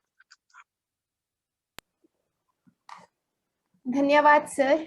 आपने रामचरितमानस को मानव जीवन के संदर्भ में जोड़ते हुए श्रोताओं को प्रेरणा दी कि वे अपने जीवन में आदर्शों को अपनाकर जीवन सफल व सुखी बना सकते हैं। अब यह मंच प्रश्नोत्तर के लिए प्रस्तुत है। जो भी गणमान्य प्रतिभागी मुख्य अतिथि से उल्लेखित विषय पर कोई सवाल पूछना चाहते हैं, पूछ सकते हैं।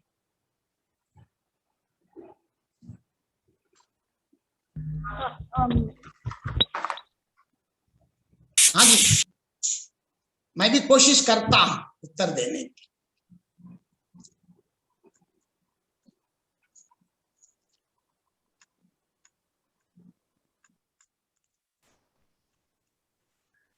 సార్ నమస్తే సార్. నమస్తే సార్, చాలా బాగా చెప్పినారండి. ఓ థ్యాంక్ యూ.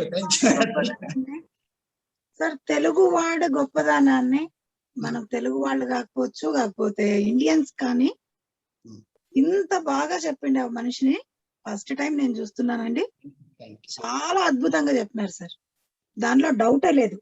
ప్రతి ఒక్కళ్ళకు రామాయణం గురించి అయితే తెలుసు, కానీ కొన్ని పదే పదే మనము తెలుసుకుంటూ ఉండాలి, వింటూ ఉండాలి, ఇవంతా చేస్తూనే ఉండాలి. కరెక్టే కదండి? Sure. చాలా చాలా చాలా చాలా బాగా చెప్తున్నారండి. Actually I'm from Bengaluru. Oh, good, good. Basically Andhra వాళ్ళం మేము కూడాను. నిజంగా సార్ నేను టైం చేసుకొని విన్నానండి. Almost 1.5 hours.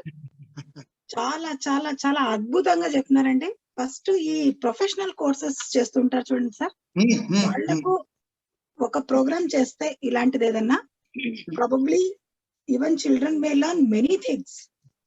Sure. ఇప్పుడు హనుమంతుడు ఎవరు, వాలి ఎవరు అని అంటే పిల్లలంతా ఆశ్చర్యంగా చూస్తున్నారండి.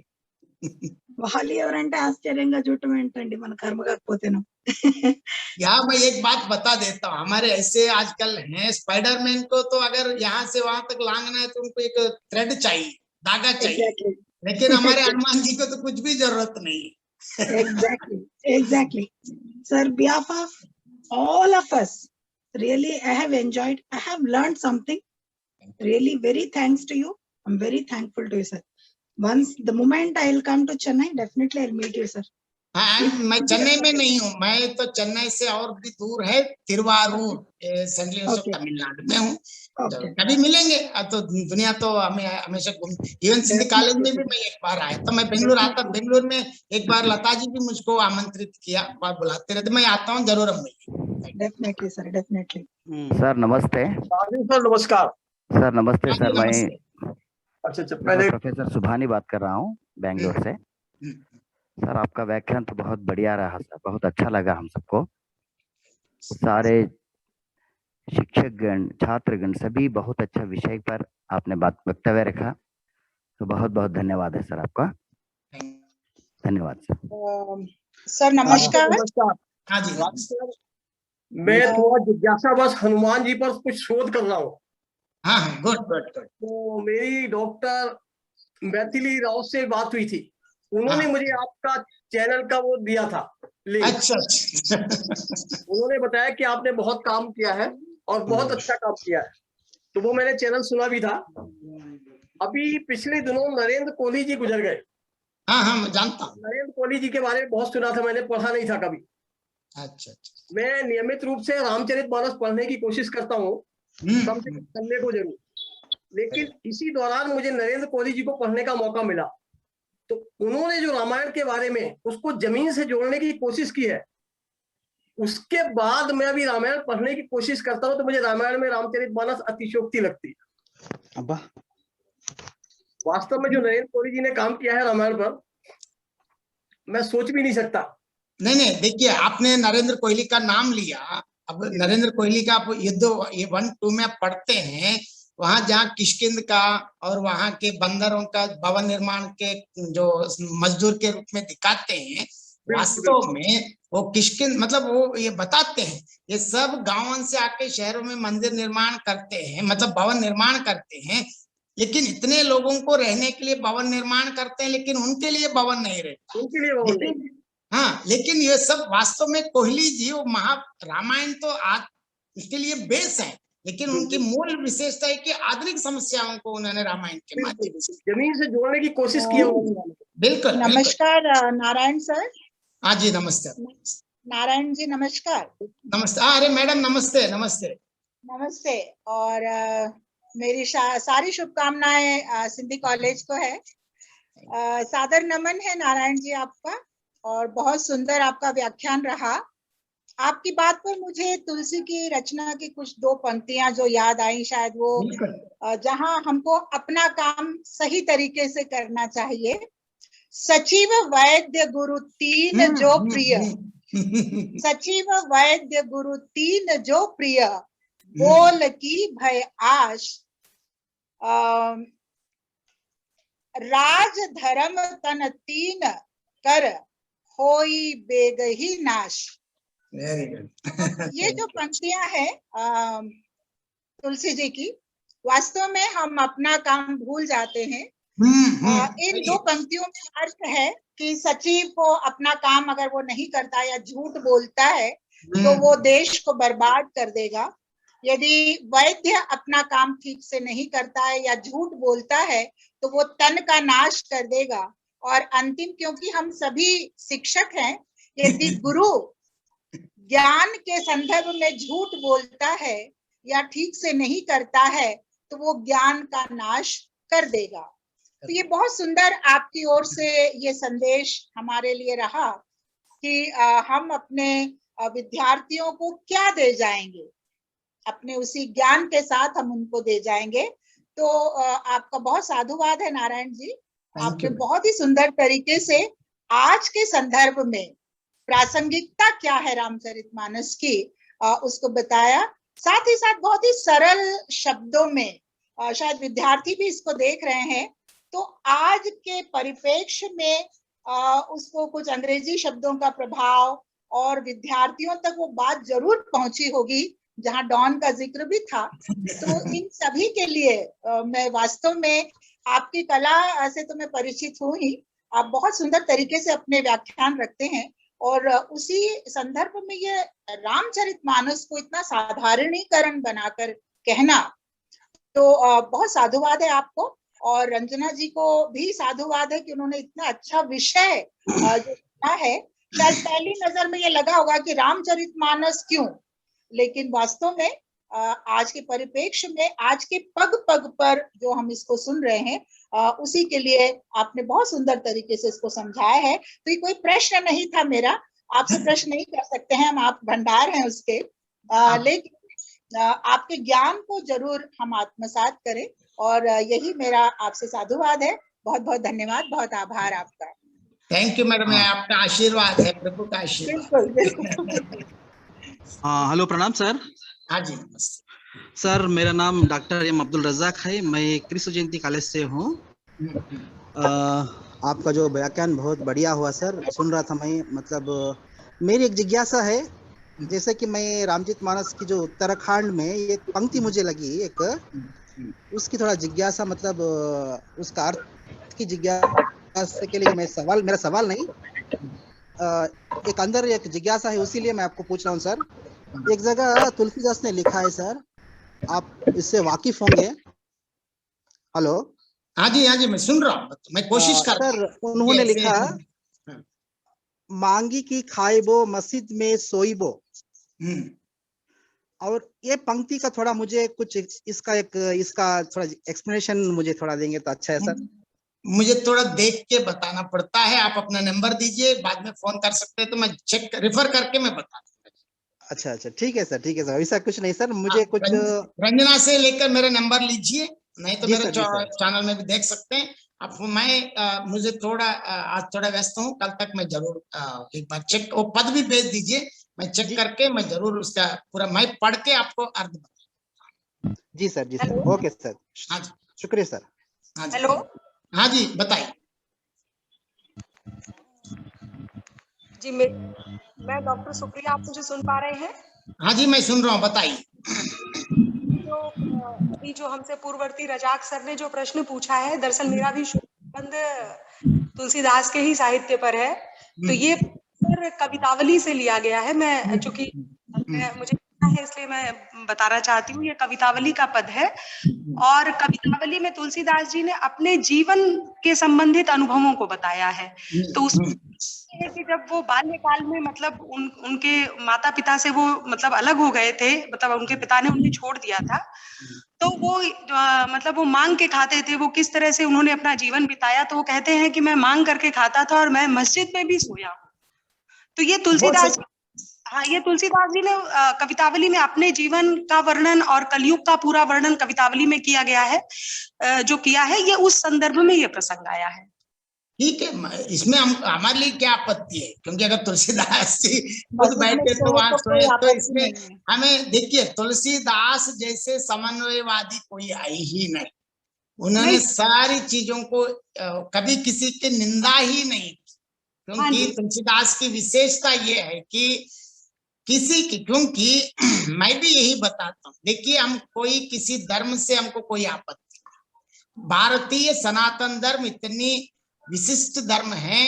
अगर एक घर में है तो हम 4 लोग 4 देवताओं को पूजा करते, किसी को लक्ष्मी अच्छा लगता है, किसी को सरस्वती है, किसी को गणपति है, किसी को और अयप्पा है और किसी को और है हमारे, लेकिन सब हम साथ चलते हैं। मतलब धर्म का यहाँ सवाल ही नहीं। मतलब इस संपूर्ण भारत में आप आप अपनी मन माना, आपको जो अच्छा लगे उससे पूजा करो, पाठ करो, इससे कोई आपत्ति नहीं है। लेकिन यहाँ तुलसीदास ये कहना चाहते हैं कि जो भी करें, हमारी मूल जो संवेदना, जो मानवता है, इसको ना, यहाँ कई बात है। लेकिन अब मस्जिद में सोने की बात हुई तो अच्छी बात, इसमें हमको कोई आपत्ति नहीं है, इसको करना तो खुद बता दिए तो और क्या तो कहीं भी सो इसमें, क्योंकि हम सब जानते हैं तुलसीदास का, जो मैंने भी एक उदाहरण बता दिया, 12 साल तक उनकी जब रोटी ही नहीं देख पाए हैं, तो कहीं भी हो सकता है। इसको तो हमें इसको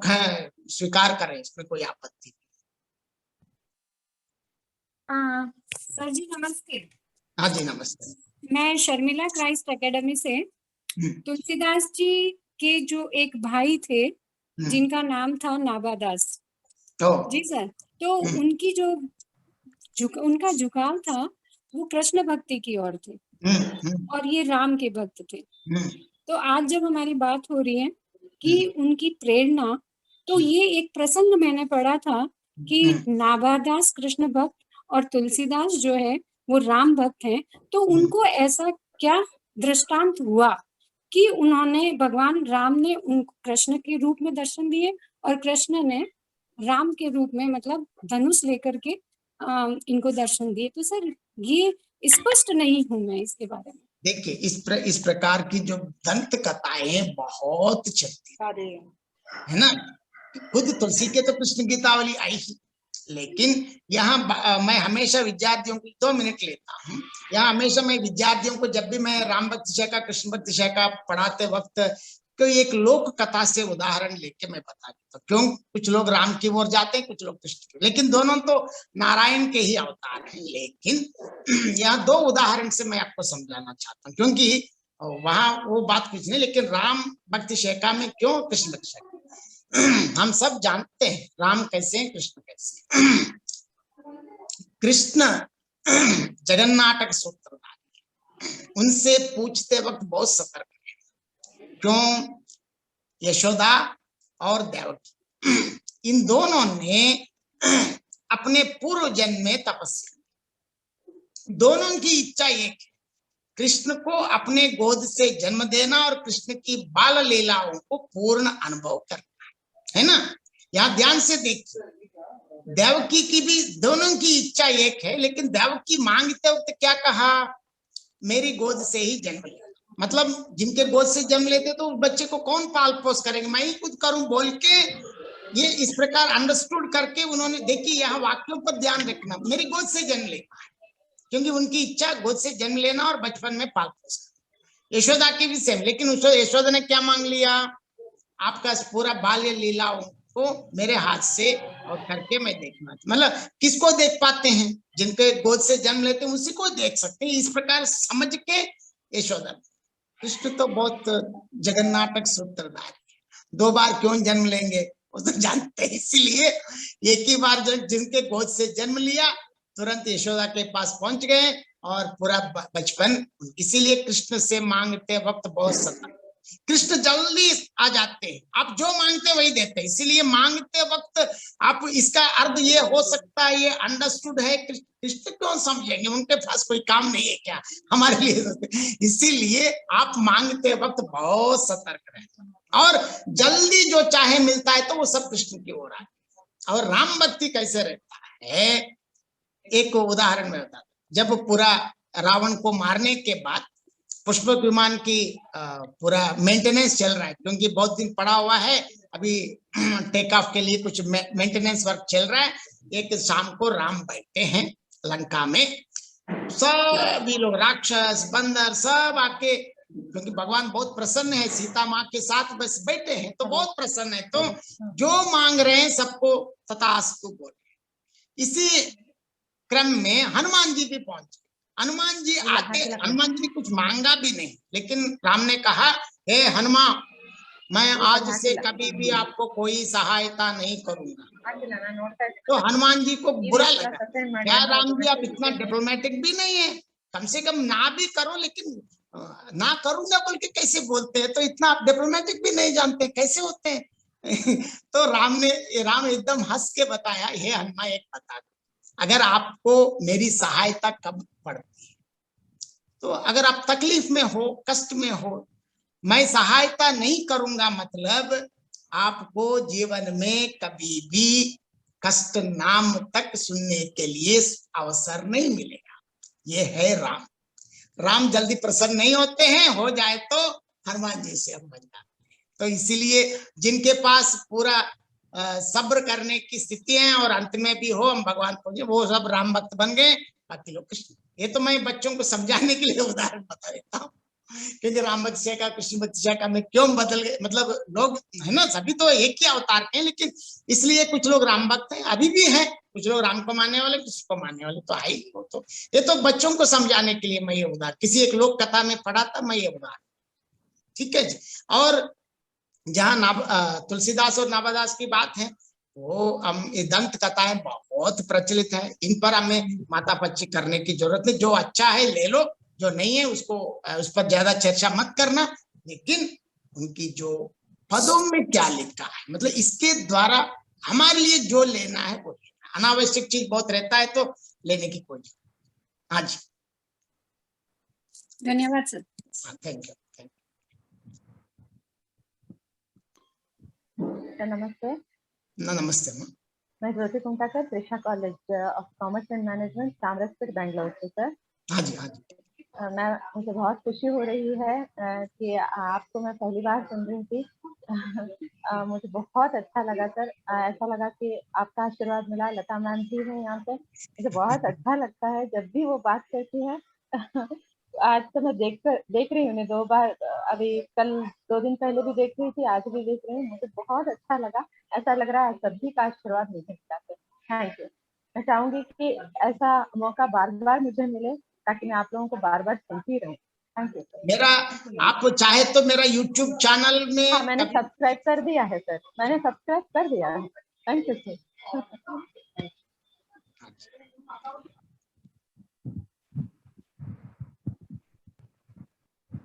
नमस्ते, मैं सुरेखा मंगलगी। हाँ जी, नमस्ते सर। बड़ों लोगों का आशीर्वाद ही हमारा पूरा जीवन सफल कर सकता है सर। धन्यवाद। Thank you, thank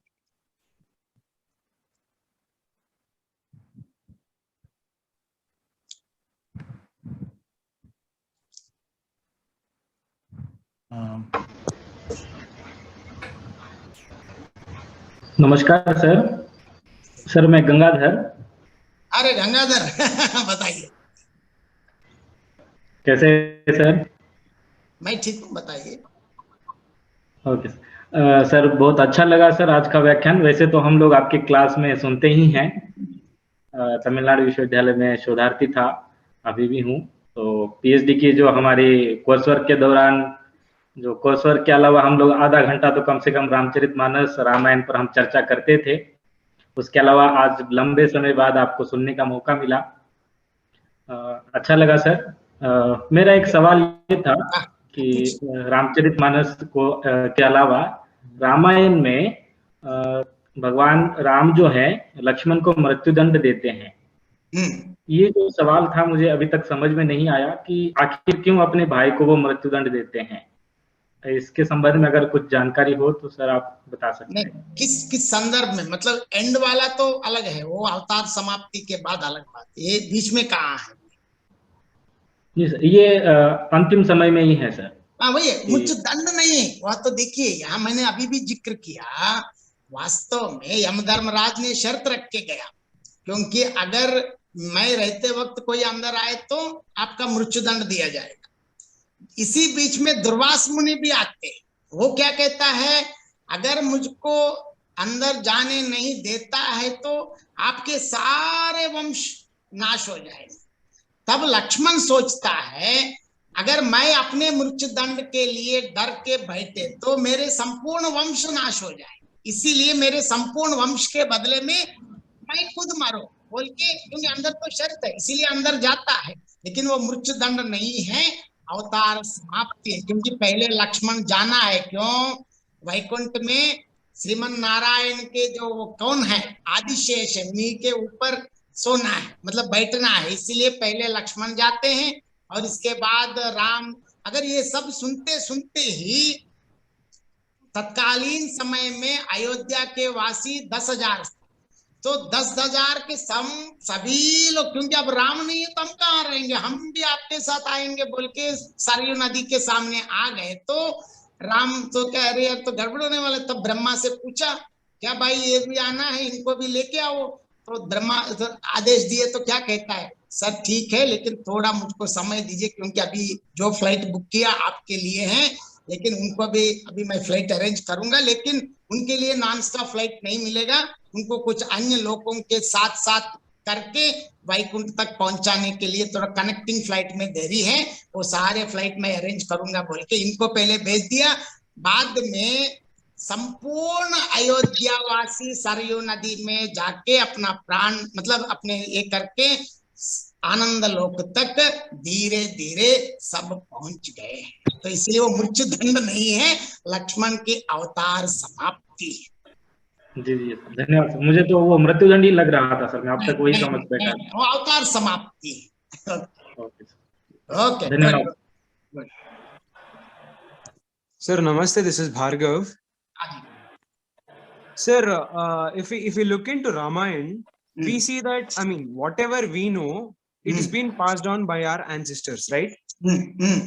Whatever we know, whatever knowledge we have got from other sources. We ourselves by default, we don't have. I've seen that Ramayana has been passed on through different versions. There are many versions of one Ramayana. Like there are many manipulations, there are many changes our ancestors have done. And there are many things which is happening. Which is the correct text? Don't you feel that we ourselves, our Sanatan Dharma, we ourselves are ruining it by our own hands, by manipulating, by changing so many things, by not preserving the original content which is given? ठीक है, मैं आपका उत्तर देता हूं। देखिए, हमारे ये वास्तव में रामायण या महाभारत या गीता, ये तीनों कोई महाकाव्य नहीं, ग्रंथ नहीं, ये तो शास्त्र है, इज अ साइंस। एक चीज, जैसे हम वाल्मीकि रामायण हमारे लिए तो आई, लेकिन जैसे रामचरितमानस और अन्य आते वक्त क्या हुआ, तत्कालीन समय और परिवेश के अनुरूप थोड़ा बहुत उदाहरण कुछ अंदर हुआ है, लेकिन कहीं रॉन्ग इंटरप्रिटेशन नहीं हुआ है। अगर आजकल कोई अपनी बुद्धि, मंद बुद्धि या अल्प बुद्धि की उपजी के कारण हम रॉन्ग इंटरप्रेट, अभी मैंने बता देना, हनुमान जी को देखने गए तो जला के आए हैं बोल के, हमारी मंद बुद्धि की उपजी के कारण कुछ गलत लिखे तो हमारी, लेकिन ये सब this is our history. Ramayan means Ram मतलब दिस इज आवर हिस्ट्री, भारतीय सनातन धर्म का इतिहास, कोई ये नहीं है। क्योंकि अगर हम बताते कि राम जी 10,000 वर्ष राज्य किए थे, लेकिन हम कितने श्लोक हैं उनके जीवन की कुछ घटनाएं ही हमारे सामने, बाकी तो है ही नहीं हमारे पास। और दूसरी चीज, रॉन्ग किसको लेना, मतलब इसमें कोई दो राय नहीं है, वाल्मीकि रामायण हमारे श्रेष्ठ। और जैसे वाल्मीकि रामायण में सीता का वर्णन अलग है, लेकिन तुलसी रामचरितमानस में सीता को माँ कहा, कंकण किंकण करके उनकी आभूषणों से श्रृंगार वर्णन किया, लेकिन माता को छुआ नहीं। ये हमें ध्यान रखना है। इसीलिए कुछ भी, लेकिन सब ये सारी चीजें हैं, और समय और परिवेश के साथ साथ हो सकता है, लेकिन रॉन्ग इंटरप्रिटेशन की बात नहीं है, ये हमारे शास्त्र हैं। अगर ऐसा देखना ही है तो दो राय नहीं, वाल्मीकि रामायण। और हाल ही में मैंने कहीं एक ज्ञानपीठ पुरस्कार विजेता ने एक बढ़िया बात बता दी, श्री नारायण रेड्डी। हमारे लिए किसी ने ऐसे मूल लेखक बात पर करते, मूल लेखक अनुवाद ऐसी बात करते, उन्होंने कहा हमारे इस दो ही मूल लेखक हैं, कौन है जानते हैं? एक वाल्मीकि और वेदव्यास, बाकी सब उन्हीं से हम ले लेते है ना। इसके लिए हम इतने उदाहरण मिलते हैं। अभी अब समय है तो रंजना जी 2 मिनट बात कर सकता हूँ? एक उदाहरण बताना चाहता हूँ। जी सर, जी सर। देखिए, इंटरप्रिटेशन कैसे कर सकते हैं, हम सब महाभारत तो जानते हैं, धृतराष्ट्र और पांडु, धृतराष्ट्र तो अंधा है, हैंडीकैप्ड है, इसीलिए छोटे भाई को राज्य मिला, बाद में इन बच्चों के साथ क्या हम सब जानते हैं। इसी कॉन्सेप्ट को राजमौली ने बाहुबली में लिया। बाहुबली तो कथा हम सब जानते हैं ना, नाजर बड़ा बेटा है, छोटा वाला प्रभास। नाजर हैंडकेप्ड की वजह से प्रभास को राज्य मिला। बाद में इन दोनों के बच्चे, एक भल्लाला और एक ये है, एक को गदा दे दिया, एक आर्चरी दे दिया। कथा तो वही है, लेकिन थोड़ा बहुत बता दिए तो हमने 2000 करोड़ रुपयों ने हमसे लूट के चले गए। तो ये सारी चीज हमें अपने अनुसार यूज कर, मतलब गलत ढंग से नहीं, दाम की बात नहीं इसलिए, लेकिन हमारे लिए इस वाल्मीकि रामायण हो, महाभारत, ये लेकिन बीच बीच में अभी तो मैंने नरेंद्र कोहली का भी उदाहरण जो समय के साथ लिखा, क्योंकि हम इतने डेमोक्रेटिक भारत है। और ऐसे ही इवन कृष्ण की बात करें तो कृष्ण जब गाय चराने के लिए जाते हैं तो माखन रोटी की बात करते हैं। दक्षिण में कहाँ माखन रोटी है, अपने बात लेके गए हैं, चावल जो रात में रखा, जो दही चावल लेके गए, तो वहां हम ये कह सकते हैं कि कृष्ण दही चावल लेके गया, रोटी लेके गए, इस पे झगड़ा करने की कोई जरूरत नहीं है। हम अपने पर, क्योंकि हम ये चाहते कि भगवान हमारा है, हमारे जैसे रहता है, हमारे जैसे थोड़ी रहता है, लेकिन हम वही जानते हैं, इसीलिए हम उतना ही बात करते हैं। जब तेलुगु के सबसे हम मानते हैं कितना अन्नमाचार्य, जब श्री वैष्णव, जब विष्णु और लक्ष्मी जाजर जाजर सगने पर मंचल जागर, मतलब सगने मतलब जो उसके क्या बोलते, जूट से बना हुआ जो एक काट है, घरों में खेती बाड़ी में जहाँ रहते हैं उन लोगों को ज्यादा पता चलता है। क्या महाविष्णु इस प्रकार के बेड पे सोता है क्या? क्योंकि अन्नमाचार्य उन दिनों में जो देखा वही उसी पे श्रीमन नारायण और लक्ष्मी को देख के उस पर बढ़िया गीत गाया है।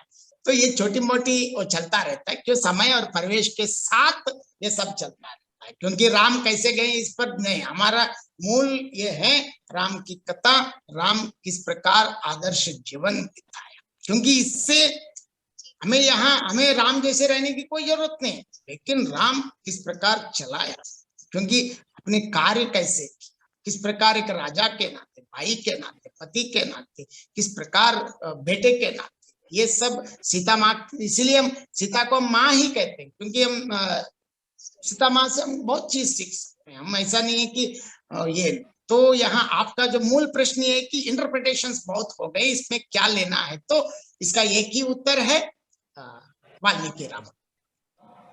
बाकी तो गलत नहीं कहता हूँ, समय के साथ बहुत परिवर्तित होते हैं, इसको हम स्वीकार करें, इसमें कोई गलत बात नहीं।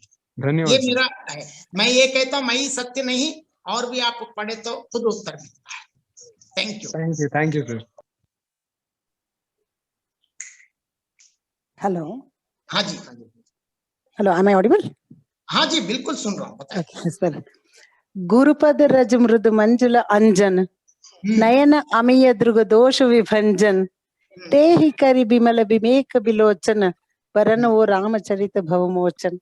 उसी तरह से आपने अब तक श्री गुरु चरणों के उस महान कथा को नयनामृत के अंजन के समान बतलाकर उसके सारे दोष निकालने की बहुत बहुत अच्छी कोशिश की है सर, बहुत बहुत धन्यवाद।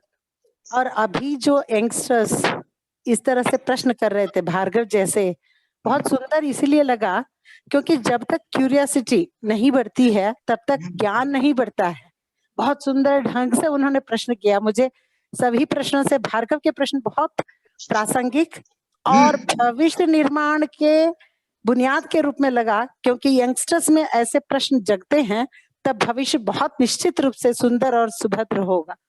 तब क्योंकि जब तक चिंतन मंथन की बात आती है, चिंतन तो वही है, मगर मंथन के समय ही पता चलता है कि इस तरह के यंग माइंड्स जब मंथन करने लगे तो सच में उसमें बहुत सुंदर ज्ञान और विवेक का मक्खन निकलेगा।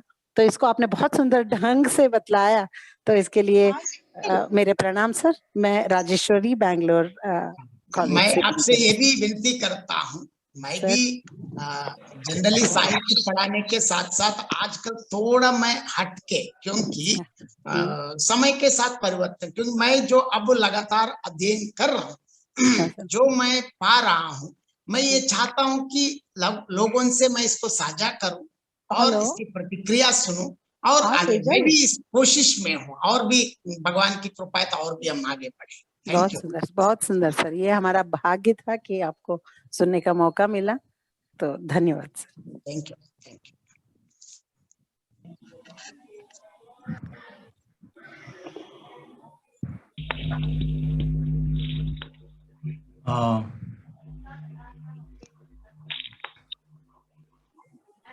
Sir, namaste, Professor. नमस्ते, नमस्ते। हाँ sir. My understanding of Hindi is very poor, sir. I might have understood about 25% of what you said. Okay, okay. Because my knowledge of Hindi is very poor. Contextually, because of the incident that you narrated in Ramayana, I could understand what you are talking about and all that. In fact, you narrated the incident, the interaction between Yama and also Yamadharma and also Rama. In fact, I wanted to continue and tell about the character of Lakshmana also there. But Sir Gangadhar asked that question and you answered that what I wanted to tell. He answered that question because, Lakshmana, apart from every character in Ramayana, is actually a paragon of virtue, actually. He's a paragon of virtue. Lakshmana, in fact, when Durvas Muni comes and says, wants him to go inside, Lakshmana refuses, but then, Durvasa wanted to curse him, saying that the entire, I will curse so that the entire Raghuvamsha. Yes, sir. But then Lakshmana thinks that, okay, if I go, it's all right, but why be there? So that's why he lets in Durvasa to go inside and then walks in. Then, he, of course, he accepts the death and walks into the Sarayu River. Yes, sir. After hearing that, even Rama also follows that. That incident, that shows that even how much of affection and how much of respect and they had for the Raghuvamsha and also his brother Rama and all that. Yes, sir. Yes, sir. Every character in Ramayana is a virtue. I told in fact, we had to learn from each and every character of Ramayana. Thank you, sir. Thank you.